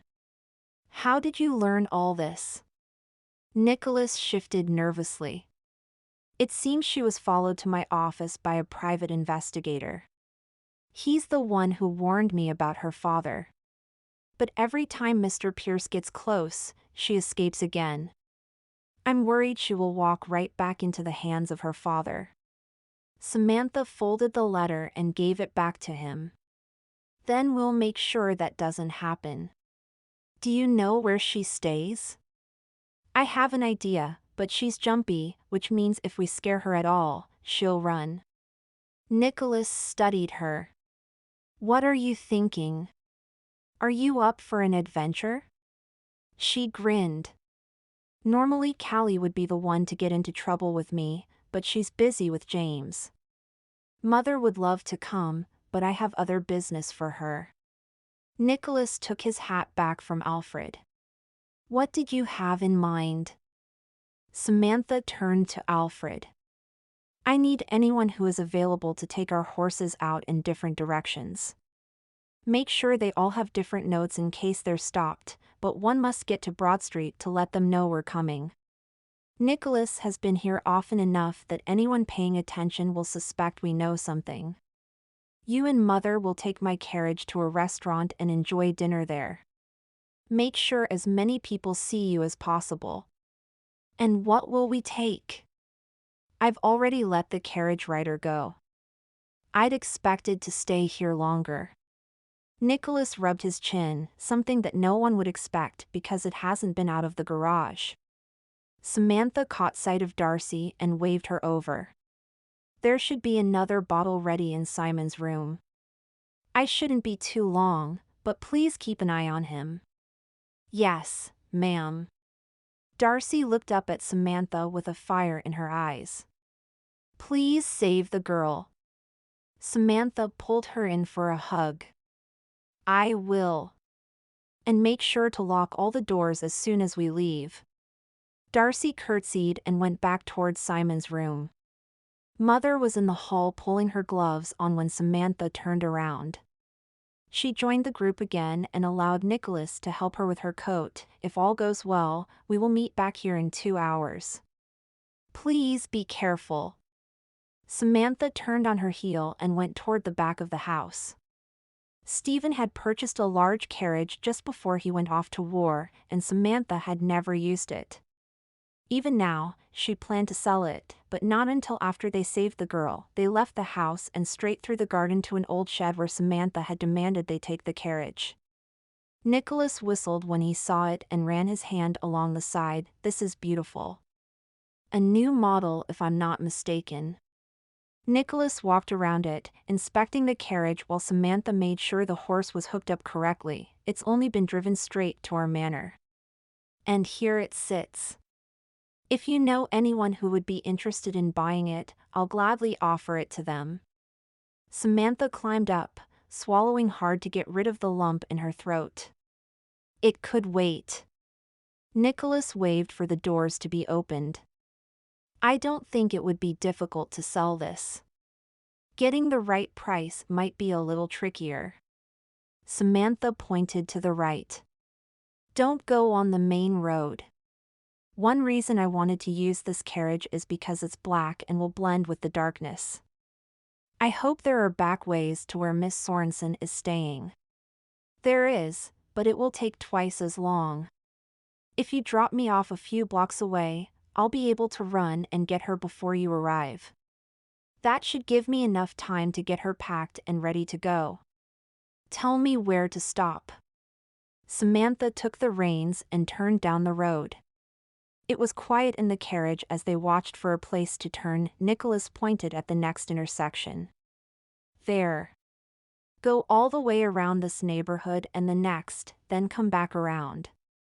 You'll see a lantern in the front window. Go 5 houses past and wait. Samantha nodded. It seems you've done this before. Maybe. A little when I was younger. Let's go. Nicolas climbed out of the carriage and took off at a jog. Samantha's stomach tied in knots as she continued on. She'd driven the carriage plenty of times, but never at night, and definitely not on her own. Part of her wanted to go find Callie, but she knew it wouldn't be wise. Her friend needed all the rest she could get. Samantha took the route Nicolas told her, and watched for the lantern. It would have been easier if there weren't so many others out on their window, except that there was one in particular that had a blue spark to it. It was a trick James had figured out and must have shared with Nicolas.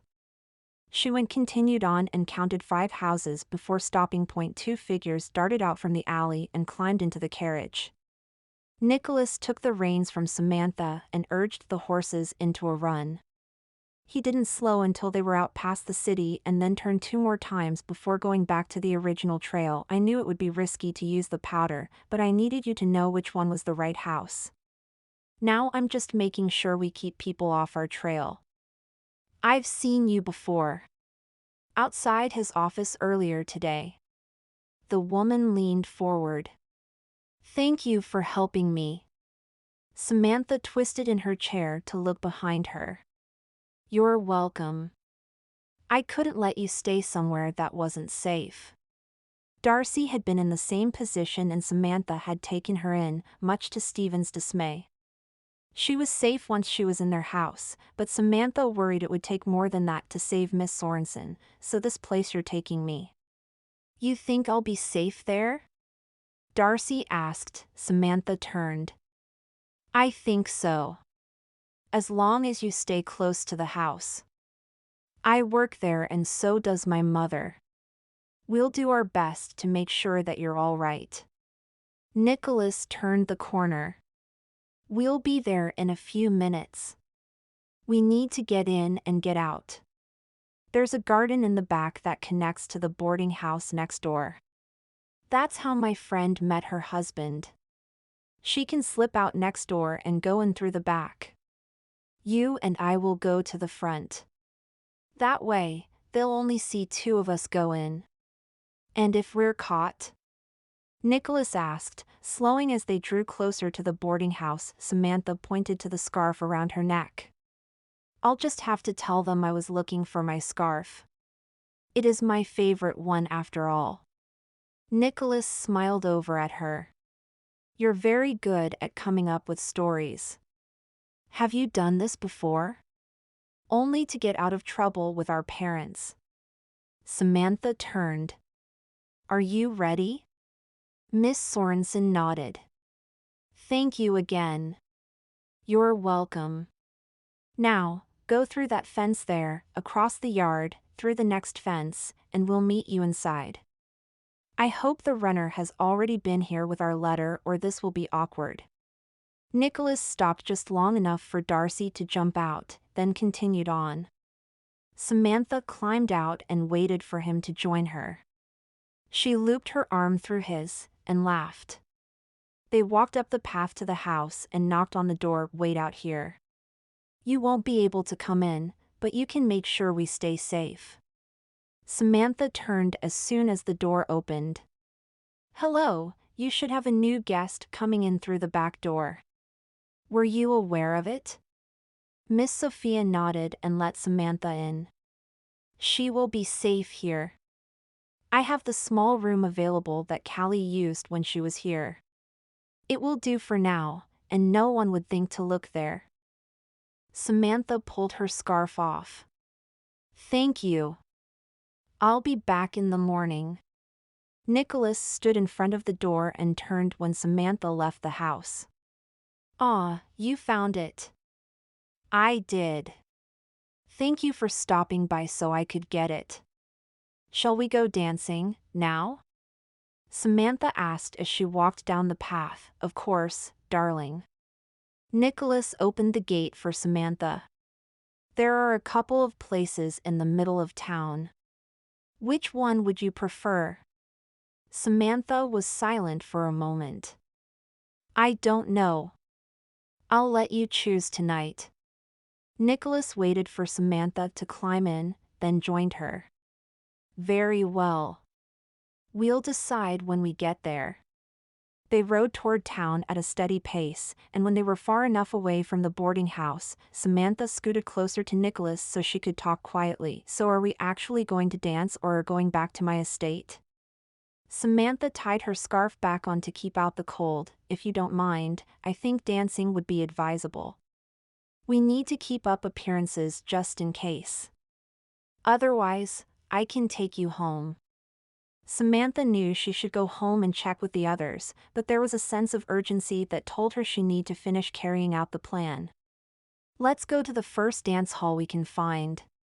We'll stay there for an hour, and then I can fake a headache. But we need to continue on like we said. You're sure?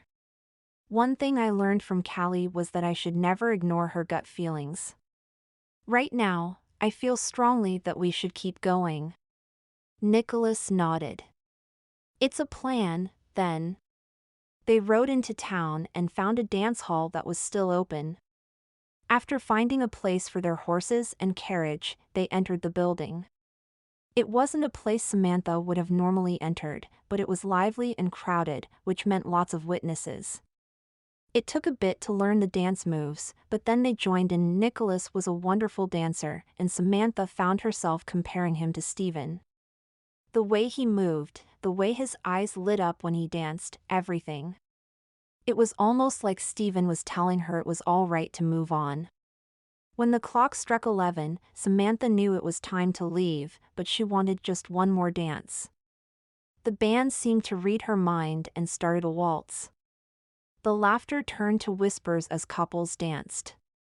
Nicolas wrapped his arm around Samantha's waist and held her close as they moved around the floor. I'm glad your instinct was to come here. I enjoyed tonight. Nicolas's voice was close to her ear. I suppose we'll never know why I felt so strongly about coming here, but I have to say, I've enjoyed tonight. It's been a long time since I've danced, and it's much better when you have a good dance partner. Nicolas was silent for a moment. Did Stephen ever take you dancing? No. We attended a few balls, but there wasn't much dancing. He was too busy talking to his friends about business. He missed out on a lot. Nicolas's voice was quiet.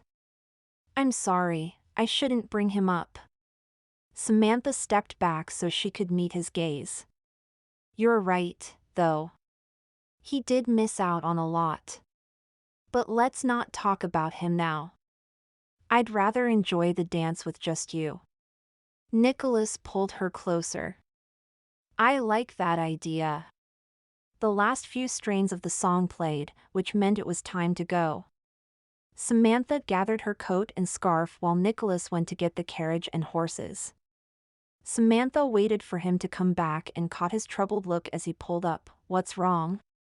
Samantha asked. I'll explain as we go. Nicolas waited for her to sit before immediately leaving. When they were far enough away from the noise of the square, he finally relaxed. Someone was asking around for our description as well as Miss Sorensen's. They insisted on checking every carriage and seemed particularly interested in ours. They were pushy enough that the owner refused to let them in, but they still figured out where we were. Samantha gripped the seat. Do you think they figured out the rest of our plan? Nicolas turned toward her estate. I don't know. It's possible someone just recognized me as we went through the city and knew I was helping her. We would have noticed someone following us from the boarding house. He had a point. Samantha peered into the shadows to see if anyone could be hiding there, but there was silence except for a train in the distance. By the time they arrived home, Samantha was a bundle of nerves. Nicolas pulled the carriage around the back and parked it in the shed. They kept to the shadows of the garden as they hurried inside, and Samantha was relieved to find Mother and Alfred in the sitting room. You're all safe. Samantha hugged Mother and turned to Alfred. Is everyone else accounted for now? You were the last two.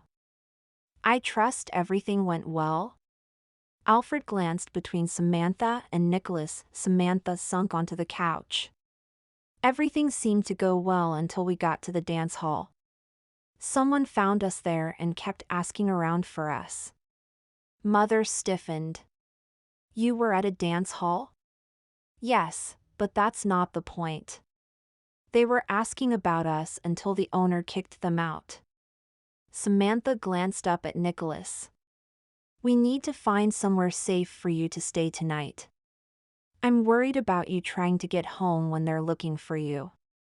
I've already made up a room for him. He'll be staying near my quarters.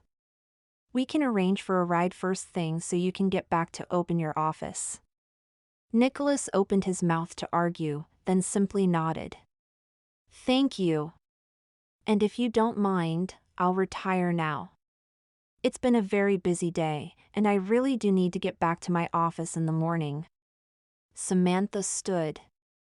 I need to check on Simon as well. Thank you for a wonderful evening. It was my pleasure. Nicolas followed Alfred, and Samantha walked up the stairs to her room. Simon was fast asleep in his bed and his snores broke the silence in the room. Samantha changed quickly and climbed into bed, but she was still wide awake. The events of the night replayed over and over in her head, and she had to wonder if her desire to spend more time with Nicolas had been what made her want to go dancing. She hoped it hadn't put Nicolas or Miss Sorensen in danger, but as worried as she was for those involved, she wouldn't have changed any of it. Dancing with Nicolas had been so natural, so perfect. Chapter 6. Nicolas made it to his office right as it was time to open. And as much as he'd enjoyed working for both Miss Sorensen and Samantha, he had other clients he needed to help. There were no appointments set for the day, which meant he would have time to catch up on other cases. There were a few patents to take care of as well as 2 lawsuits he'd been hesitant to take. Those cases always got ugly, and he didn't like defending someone who was clearly guilty. Not that either of these were like that. He knew he could win them both because there was enough evidence in their favor. It was more that he wanted to take on cases that helped protect people. They were much more fulfilling, and it made him sleep better at night. He was deep in the middle of research for one of the cases when the door opened. A blonde woman stepped inside. She had clearly been crying just moments before by the puffiness of her eyes. Am I interrupting anything? No, please sit. Nicolas moved his papers out of the way and clasped his hands in front of him on the desk. How may I help you? The woman pulled tissues out of her purse. My name is Cynthia Robbins. I came by weeks ago, but haven't had a chance to come back in until today. Nicolas nodded. I remember getting the message from you and wondered what happened. Is everything all right? No. The bank took my land and they refused to give it back. I've shown that I can pay for it, but they say the price has gone up. She sniffled. Do you think you could help me? I'll see what I can do. Banks shouldn't be allowed to hold on to something they've seized if it can be paid off. I will need to look into it. If you can write down any details that might help, I will go to the bank immediately. Miss Robbins took the pen from him and wrote down several notes. I appreciate your help, Mr. Adams. I will try to come by again tomorrow. She was gone just as quickly as she'd come. Nicolas picked up the paper she'd written notes on and grabbed his hat. The bank wasn't too far away from his office. He put up the closed sign, then locked and bolted his door before leaving. The bank was filled with customers as Nicolas walked in, and it was a moment before he was able to speak to anyone. He handed off the paper and waited for the man to read through everything. Ah, yes. I remember her. She comes in once a week demanding we give her land back to her. Problem is, we don't seem to actually own any of her land. The man scratched his head. Give me one moment. Nicolas sat back in his chair and waited for the man to come back. When he returned, there were 3 other bankers with him. Is there a problem? Nicolas straightened. Cynthia Robbins has come in here countless times demanding that she get her land back. Or her house. From what we can tell, she never owned land through us. What I'd like to know is how you're involved. Nicolas raised his eyebrows. I'm her lawyer. I'm trying to figure out what's going on. According to her deed and the letters she's received, her loan is through this bank. And she has proof of payment each month to show that she was up to date until the day the bank took her land. So please explain to me how that can be possible if you're saying this contract never existed. The 4 gentlemen huddled together and discussed, their voices continuing to raise. Nicolas studied the signature on the bill of sale, then looked at the name on each of the desks around him. The person was 2 desks away from where they sat. He waited patiently for the men to finish arguing, then tapped on the signature. Could you tell me who Sebastian Geller is? That's me. Why do you ask? One of the men stepped away from the others. Because this is your signature. Nicolas held it up for them to see. Sebastian paled. I didn't sign this paper. I've never seen it before. Then this isn't your signature either? He held out the letter that stated her land would be taken back. The bank manager snatched the paper from Nicolas and read it, then read it again. He took out another form and filled it out before stamping and handing it to Nicolas. Take this along with our apologies. Hopefully she'll have nothing else to worry about with this piece of land. Nicolas took the paper from him and shook his hand. It was a pleasure doing business with you. The manager waved over 2 officers to arrest Sebastian as Nicolas left the office. He was still trying to process what had just happened, but at least it worked in Cynthia's favor. And Sebastian would be going to jail for a long time. He set the letter in his drawer so it wouldn't get lost among the chaos, then went back to work on the lawsuits. The hope was that both sides would settle before it went to court, but he had to prepare for the worst. But first the letters had to be written to the company in question, and that was where he came in. Nicolas moved over to the typewriter and stared at the page for a moment before he started writing. He had to have the terminology just right so there would be no loopholes, and it took every ounce of concentration he had, along with checking his law books to make sure he had it right. Once he was satisfied with the first copy, he set it aside and started on the next one. He would go back and read them when he was finished so that he could edit. The pile of discarded letters began to pile up as he went, and he knew he would need to buy more paper along with the rest of the groceries he was planning to get. He finally finished, and signed his name with a flourish. Once the ink dried, he would put the letters in their envelopes to mail out on his way to Samantha's.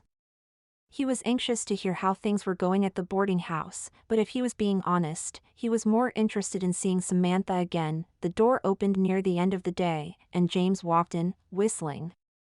It's cold out there. I thought it was finally going to warm up, but it seems the weather is teasing us. Nicolas took off his glasses and rubbed his eyes. What can I do for you? I just came to see how you were doing. I haven't heard from you lately, and I was a little disappointed when I found out that you and Samantha had gone on an adventure without me. James leaned forward on his seat. Callie was rather put out that she wasn't part of it as well. Nicolas coughed and avoided James's gaze. That was Samantha's decision. She was worried Callie would be too anxious and hurt the baby. Besides, we still don't know what we're up against, and it could mean trouble for anyone involved. And that's something you could both do without. James rubbed his chin. I've always thought it was Callie who got into too much trouble, but I'm beginning to think Samantha was just as guilty as my wife. I think you may be right. Nicolas laughed. But she was also calm through everything and could think of new steps as we went. I was impressed. Did you ever tell her you were a spy before you became a lawyer? James leaned back in his chair and rested his feet on the stool next to him. Nicolas shook his head. No, but I think she figured it out while we were planning last night. Besides, I wasn't actually a spy. I just did jobs for my mentor that were not entirely legal. James grinned. Yes, I suppose you're right. Are you almost done for the day? I promised Callie I would pick you and Samantha up on my way home. I need to mail these letters, but then we can go. Nicolas had hoped to do some more research into Cynthia's case, but a ride with Samantha around the city sounded even better. Besides, he could look at it when he returned home. I'll get the carriage ready and meet you by the post office. James stood and opened the door. Nicolas? There are two men out here who seem very, well, big. Nicolas grabbed James by the arm and yanked him inside. Out the back door. Now. James leapt over the desk while Nicolas locked and bolted the door, knowing it wouldn't last long. He grabbed the two letters along with Cynthia's letter and followed James out the door. No need to let anyone get a hold of those, James gasped for air as they left the building and darted down the alley. Who are those people? I don't know, but I don't want to find out. I've angered a few people in the last day, so it could be any one of them. Now quiet. It's only a matter of time before they figure out where we went. Nicolas darted down another alley and then circled back around to see just how bad it was. He hoped maybe he was just overreacting, but a quick peek at the front of his office told him otherwise. The door had been kicked in, and a blaze of orange told him everything he owned was now gone. Nicolas swore and backed away. How close is your carriage from here? Just a few blocks, but the trains are better. This way. James darted in the opposite direction and stopped in front of a train station long enough to smooth out his jacket and catch his breath. He walked in casually. 2 tickets to Boise, please. The ticketmaster studied them both before taking their money. It leaves in 10 minutes from platform 9. Have your ticket ready. Thank you, sir.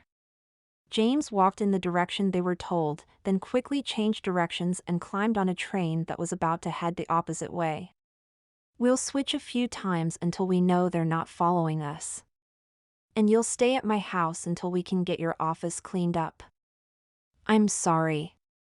Nicolas dropped onto a seat and rubbed his eyes, trying to process everything that had just happened.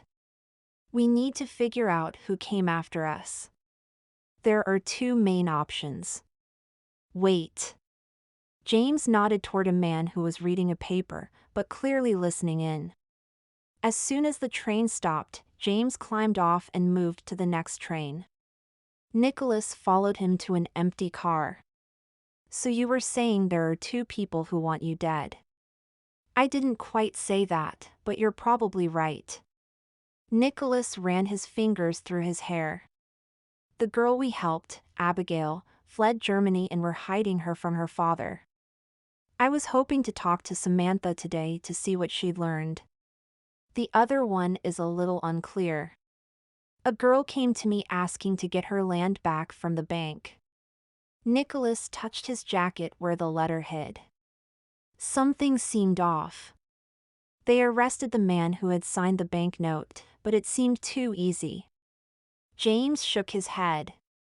How do you get yourself into these situations? It's a talent, I suppose. Nicolas shrugged. Do we know which direction we're going? James looked out the window for a moment. We're heading west, I believe.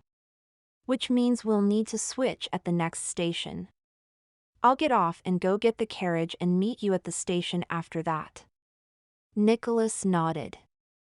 That should work. Or maybe I really should head to Boise. The more you run, the angrier they're going to get. We need to go to the police. If it's the people coming from Germany, the police should already know what's going on, as long as you did your job right, and they can protect you and the girl. If it's the bank, the police need to know what's going on so they can stop it. James stood and held out his hand. Besides, Samantha would be devastated if you left. She's already had enough loss this year. You're right. Nicolas sighed and took his friend's hand. But if you notice anyone following you, go straight to the police. If you're not at the stop, I'll assume that's where you went and find a way to get there. James nodded. We're pulling up now. Ready? They both climbed off the train with the other passengers and parted ways. Nicolas prayed this wasn't a mistake, but James was right. He couldn't leave Samantha behind. As he climbed on the next train, an idea began to form. What if it wasn't coincidence that both the bank fraud and the case with Abigail both happened at the same time? Denver was a big city, and there was a chance that they were completely unrelated, but what if they weren't? Nicolas would meet James at the next stop, but he needed to go by the records office before anything else. He had to find out who founded the bank. If it was Abigail's family, then Cynthia was in danger. No wonder it had taken 4 bankers to tell Nicolas that Cynthia was in the wrong. They didn't want their cover blown. James was waiting for him at the station wearing a different coat and hat that he would never have worn otherwise. Nicolas walked past him and took the other jacket James held him in his hands and ducked into a nearby store to change quickly. He added a monocle and a top hat, paid the store owner, then ducked back out. The carriage James had rented was worn and creaked as they both climbed in. James flicked the reins of the horses and they were off. We need to get to the records office immediately and then go find Miss Robbins. I worry that it's already too late for her. Nicolas filled James in as they rode. It makes sense, but I think you're right. Cynthia is in terrible danger. I don't think the police will help us. It's possible that they're in on it as well. We don't know if they actually arrested the man. I think we need to go higher and find a judge. Nicolas held tight as James took a sharp turn and pulled the carriage to a halt. Nicolas took note of where they were leaving the carriage, then helped James unhook the horses. It would be much faster to get through the city if they were riding bareback. You go find Cynthia. Her address is on this paper. Nicolas shoved the envelope in his hands. I'm going to the judge. We'll meet back at your house. James nodded and tucked the paper into his jacket before taking off. Nicolas tossed the hat and monocle on the seat of the carriage before urging his horse into a gallop. He would get as far as he could on the horse and then ditch it at a stable so he could blend into the crowd. The sun was beginning to set by that time, which meant crowds of people were making their last purchases before going home for the night. He made his way to the Commonwealth building and stopped at a shop to change his clothing again, then combed his hair back the best he could and made sure he had all his papers. He found the judge's chambers and waited for the man to finish talking before he walked in, straightening his suit. We're done for the day, sir. Come back tomorrow. The judge turned away. I apologize, but this is a matter of utmost importance. I have men after me, and a young woman is in danger as well. If we don't stop them tonight, the judge sighed and rubbed his eyes. Very well. Let me hear the case. Then we can determine if it's really so urgent that you would interrupt me on my time off. Nicolas pulled out the deed that the bank had signed earlier that day and explained what had happened as well as the complaint Cynthia had and then his place of work being destroyed. The man's expressions did not change as Nicolas talked, and he worried that he would receive no help. That is a bold statement you're making. To say that an entire bank is corrupt and possibly being aided by our police. The man's eyebrows drew together. Do you have any other evidence that could support this claim? Only the word of 2 women. His eyes widened suddenly and he pulled out the other 2 letters he'd been carrying. Unless these other cases are also part of it. Their lawsuits stating that they never got the items delivered that had been purchased. The sellers insist they never received the money even though there's a receipt showing the purchase was made. The judge studied him for a moment. Are you insinuating that the bank took the money instead of paying the seller? Nicolas opened the envelopes and scanned the letters until he found the evidence. He set them down and pointed to the bank involved. Is that enough? The judge went to the door and motioned for an employee to come close. Send every officer you have straight to the bank without delay. Don't let them know you're there until you're at their door. We want everyone inside arrested and brought back here immediately. If anyone manages to sneak out, stop them. The man nodded and took off running, calling to others along the way. The judge turned back to Nicolas. Do you have a place to stay? Yes, I think so. Go there now and don't stop along the way. I can't have my main witness killed before these people are stopped. Bring anyone with you that might help these people get put away for good. Nicolas turned, but then looked back at the judge. The evidence I have is circumstantial at best. Why do you believe me? The judge smiled grimly. Young man, we've been having complaints of goods not being delivered for months now, but had no evidence that could prove that they were right. You just solved more cases in these few minutes than some lawyers do in a lifetime. If they can be caught. Now, if you don't mind, I have a wife waiting for me at home with warm dinner. I'd like to leave. Nicolas shook the man's hand. Thank you, sir. He took the door the judge motioned to and went out the back of the courthouse. It was quiet back there, but instead of feeling safe, he felt exposed to anyone who might be after him. He kept to the trees and bushes the best he could, then circled around to where he'd left his horse. Nicolas climbed up and took off, and noticed the large shape coming out of the darkness a second too late. He crashed to the ground, hoping James would be able to find him. Chapter 7. Samantha paced back and forth in Callie's house, trying to convince herself that Nicolas was okay. Simon slept soundly in her arms, unaware that his mother's world was falling down around her. He'll be fine, Samantha. James is out looking for him. Callie took her friend's arm as she walked by. Come, eat something.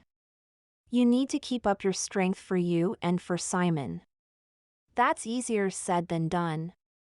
Samantha gently laid Simon down in the crib Callie had prepared for him and went to the window. Why would he go up against a group of powerful men on his own? Callie rested her head against Samantha's shoulder. Because he's a good man that looks out for people around him. Samantha turned at a sound behind them. Mother, you're awake. I couldn't sleep in a strange bed. Have you heard from James yet? Mother sat on the couch and stared up at Samantha. No, but we did get word that both Miss Robbins and Miss Sorensen are safe at the boarding house. I feel sorry for anyone who tries to go near them. Samantha flopped down on the couch next to Mother. I just wish there was something we could do from here. The door slammed open and James staggered in, holding an unconscious Nicolas in his arms. James had a black eye, and his clothes were ripped, but it was nothing compared to Nicolas. James laid him down on a couch and pointed at the kitchen. "We need water and cloths. Quickly." They found him and were questioning him when I rode up behind them. Callie's eyes widened. "Did you get in a fight? You promised not to put yourself in danger." James grimaced when Callie touched his face. "I didn't mean to, but it was the only way I could get them to leave him alone." "Don't worry, they look much worse than I do." Samantha poured warm water into a bowl, took some cloths from the counter, then knelt next to Nicolas. She carefully cleaned his cuts, then wrapped the deeper ones so they wouldn't get infected. He would have black eyes for the next few days, but the rest of his injuries would hopefully heal with no issues. Was it just his face? Or do we need to worry about broken bones? Samantha had to keep working or she would burst into tears. Or be sick. Or maybe both. All she could see was Stephen's broken body on the battlefield, and she had to wonder if anyone had been there to try to take care of him. "I'm not sure. We won't know until he wakes up." James pulled off Nicholas's shoes. "You wouldn't believe what I saw, though. I went by the courthouse to see if he was there, and police were bringing several people in. It was all one raid from what I could tell. I'm hoping that means Nicolas got the message to the judge and most of the people involved were caught." Samantha finished with the bandages and stood. "I hope you're right. Those two women need to be able to go back to their lives without living in fear.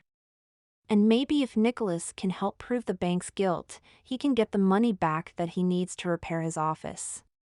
To think that they set it on fire." Tears welled up and spilled down her cheeks. They were more from relief knowing that he was all right than anything. She couldn't lose him. Nicolas stirred and groaned, but then seemed to slip back into unconsciousness. James stretched. "I know we need to talk about our next step, but it's been a long day. I need to sleep, and so does Nicolas. We can pick this back up in the morning." Samantha shook her head. "Simon will be waking up soon, so I'll stay up. I'll go to sleep after that." Callie's eyes narrowed. "You need to sleep. No staying up and worrying all night." "I know, I won't. I'm too exhausted." Samantha hugged Callie and then helped Mother walk to her room before going back to the sitting room. She pulled a chair close to the couch just in case Nicolas woke and laid her head against the chair to rest. Samantha jerked awake to the sound of Simon crying. She must have dozed off sometime during the night. She stood and picked him up to comfort him. While Simon ate, Samantha sat in a rocking chair next to the window and looked out at the city. She'd always been a little jealous of this window. Her house was much bigger, but this window let her see the whole city. It was beautiful even at night. My mother used to hum that tune. Nicholas's voice broke through the darkness. She hadn't even realized she'd been humming. "You're awake." Nicolas groaned as he sat up. "I am, but I wish I was still sleeping. I think I have some broken ribs or something." Samantha grimaced. "Do you know who attacked you?" "Not the people exactly, but I do know they were part of the group working at the bank. They kept asking me questions about how I knew what was going on, who my sources were, and where Miss Robbins was." Nicolas coughed and gasped in pain. "I guess it's a good thing you listened to Miss Robbins then, or more people would have things stolen from them." Nicolas grunted as he stood and moved closer to the window. "I didn't tell you what else I figured out." He went on to explain everything he'd learned that night. Samantha shook her head. "I can't believe you put all that together. And I also can't believe the judge followed your instincts." "I can't either. A lot of those men should be behind bars now, but we won't know for sure until morning." He was silent for a moment. I won't be around much while this goes to trial. And depending on how many people they caught tonight, that could be a long time. Attacking you in the dark probably won't help them much. Samantha stood and took Simon back to his crib, then sat back down in her chair. I didn't know what to think or how to feel when you disappeared, but I do know I realized how much I needed you to be okay. Nicolas reached over and took her hand. I kept fighting because I knew I needed to get back to assure you that I was fine. I wanted to see you at least one more time to tell you that I cared for you. I hope that wasn't too forward. I know that it hasn't been long since you lost your husband. Samantha looked over at him, and even in the dark, she could see him staring back. When we were dancing the other night, it felt like Stephen was telling me it was okay. That I could move on. Even then I've wondered if it was possible. But when you went missing, and even when you showed up injured, I knew I couldn't live without you. We just need to move slowly. This is the first time I've ever had the chance to work on my own, and I'm finding myself. I need to continue to do that. I would never take you from that. Besides, you've been a great partner through all of this. I'm going to have to consult with you on more cases. It's a deal. Samantha grinned. Now, go back to sleep. I finally got Simon down, and I'm exhausted. Nicolas stood and pulled her up with him. He was close, inches from her. She could have pulled away, and probably should have, but she didn't. Instead, she took a step closer and brushed her lips against his, carefully caressed his cheek, then left him to go upstairs. Callie had once told Samantha that the window had magical powers. As Samantha climbed into bed with a smile on her face and the feeling of loneliness gone, she had to agree with her friend. Samantha stood in the garden of the boarding house beating the rugs to rid them of dust. She could hear Simon's laugh from inside, which lifted her heart. He was growing up so quickly and looked more and more like his father every day. It had been a few weeks since that night by the window, but it felt like forever ago. Nicolas was busy with the trials, and she rarely saw him. That just made each moment that much sweeter. Miss Robbins, Cynthia, stepped outside holding Simon and sat down on the step.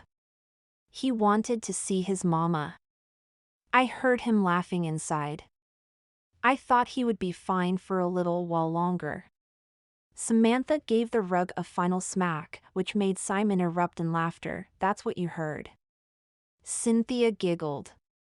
He could see you from the window and laughed every time you hit the rug. Then he started reaching for the window, so I thought maybe he could use a little outside time. Samantha wiped her brow and pulled the rug down so she could hang the next one. It's the perfect day to do that. The sun has finally decided to stay instead of hiding behind clouds. Have you heard from Mr. Adams lately? Cynthia was restless at the boarding house and had offered to watch Simon, but she was obviously ready to go back home. Not for a couple of days. Hopefully he'll wrap up your part of the case soon. Samantha beat the rug to the sound of her little one laughing each time.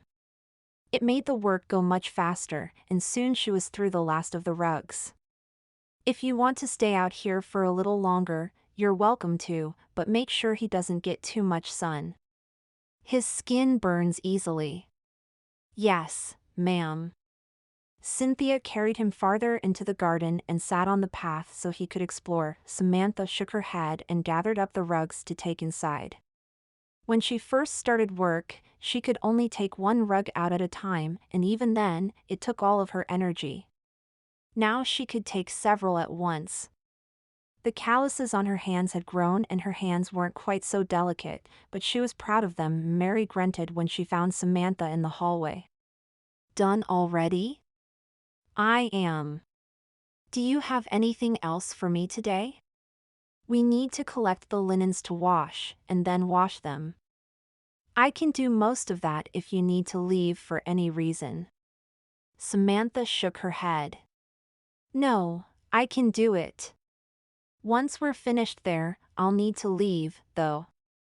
Mother decided it was a good day to hold a ball at our estate. One last party before we sell it. The words were surreal, but she knew she was doing the right thing. It was much too big for just the three of them, and the majority of the servants had retired and moved on with their own families. Except Alfred. He stayed close, and Samantha wondered how long it would take before Mother finally admitted feelings for him. Samantha went to each of the rooms and gathered the sheets to wash, and nearly ran into Callie. I thought you would be done by now. We need to leave if you're to look decent at all for the ball tonight. Callie put her hands on her hips. Get Simon and we'll go to your estate together. All right. I told Mary I'd wash these, but I suppose she can do them herself. Samantha dropped them off and apologized profusely before following Callie out. Cynthia and Abigail were already in the carriage waiting when Samantha climbed in. Samantha held tight to Simon as they drove, knowing that this would be one of the last times she'd take this route to get home. It was for the best. Her debt was gone, but her meager earnings wouldn't have kept the household going for more than a few months. This way, she'd have money to get a smaller home that would be easier to manage. The others must have sensed her mood, because the carriage was mostly silent on the way home. Simon remained oblivious as he played with whatever he could get his hands on. When they finally arrived, Samantha couldn't wait to get out of the carriage. A beautiful dress was set out for her when she arrived, and after being shooed into a bath, they dressed her in a lovely white gown with red flowers on it. It was perfect for the first ball of the spring. She waited patiently while they did her hair, but she was anxious to get this party over with. Now that she'd made the decision, this no longer felt like home. We're ready. The guests have started arriving. Darcy walked into the room and took Simon. You look beautiful, ma'am. Thank you, Darcy. I'll see you down there. Samantha swept out of the room and down the stairs. She nearly tripped over her feet. Nicolas stood at the bottom of the stairs in a suit and smiled up at her. She hadn't expected to see him until later that night.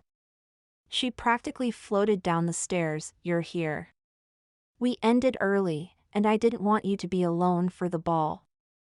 I hope you'll allow me to be by your side throughout the night. Nicolas held out an arm and she slid hers through. Samantha curtsied. I would be delighted. They went to the dining room first and sat at their longest table. Samantha looked around at her guests and sighed. She had met some wonderful people during her time in Denver, and it seemed that every one of them were there that night. As the last of the guests arrived at the table, Nicolas stood and cleared his throat. Thank you all for coming tonight to make this evening special. Samantha means so much to all of us, so I'm glad you could be here for this. Samantha looked up at him in confusion. It wasn't his place to be talking in her home. But when he turned and took her hand in his, her breath caught. He held a ring in his hand as he looked down at her with a smile, his eyes meeting hers. It wasn't long ago that tragedy struck this household, and no one thought things would ever be the same. I know I never will be. Samantha, I'm a lucky man to have won your affections, and I want to be by your side to make you happy, to wipe your tears, and to care for you. As you prepare to move to a new home, I hope you'll consider sharing that new life with me. Will you be my wife? Cheers and gasps erupted from the table, but Samantha was too shocked to pay attention to any of them. She simply nodded and allowed him to slip the ring on her finger. Nicolas sat next to her and kept his hand over hers as the meal was served. He leaned closer. I hope you don't mind that I took over welcoming the guests tonight. Samantha squeezed his hand. Any time you want to surprise me with something as wonderful as what just happened, you have my permission. Nicolas beamed. I'm so glad you said that. I worried that I'd overstepped my bounds and you would be upset. Never. Samantha nodded toward the guests staring up at them. Did they all know this was going to happen tonight? Some of them. I had to make sure you'd actually come home from work, so I had Cynthia there to distract you. Callie was too excited to stay home, so she jumped at the chance to be there as well. Samantha giggled. I would expect nothing less. Thank you. For all of it. I love you. I love you too. Now, we'd better get the meal started or we'll have some writing on our hands. You're probably right. Samantha waved for Alfred to start the meal. Epilogue. 6 months later. Samantha reached down and picked Simon up. Are you ready for a new father? Simon stared at his mother, then reached out and tugged on the pearl she wore. Samantha laughed and turned to the door. That would have to do for now. Mother opened the door and her eyes filled with tears as she came into the room. You look beautiful. And I must say you seem much happier this time around. Samantha turned to her mother, her eyes filling with tears. Is it bad that I'm happier? That I'm moving on so quickly? No, it's not. Nicolas will give you everything that Stephen never could. And I'm sorry for ever making you marry him. I should have stopped it. Mother checked the mirror and fixed a few strands of hair that had fallen from her bun. You never could have known that he was a gambler. That's not your fault. Besides, it allowed us to make a fresh start here, and I don't regret that. I never would have met Nicolas otherwise. Mother patted her shoulder. I suppose you're right. Still, we never should have pushed you into something you didn't want. Samantha reached down and hugged her mother. You didn't force me into anything. But I do appreciate the apology. Now, let's stop dwelling on the past before my eyes are puffy and go downstairs. Ah, yes. That's why I was coming up here. They're ready for you now. Mother used a handkerchief to wipe her eyes, then opened the door for Samantha. After taking a deep breath, Samantha followed her mom out to the landing and waited for the cue to come down. Callie's home had been transformed for the wedding, and Samantha couldn't believe they'd been able to collect so many flowers in one house. She handed Simon to James so he could be up close for the wedding, then took the flowers from Callie. When I did this the first time, I had no idea I'd be going down the aisle again so soon. Or at all. And now you're marrying a good man who clearly adores you. I'm so happy that it all turned out. My matchmaking skills are getting much better. Callie beamed. Samantha lifted an eyebrow. You think you had something to do with all this? Callie cleared her throat.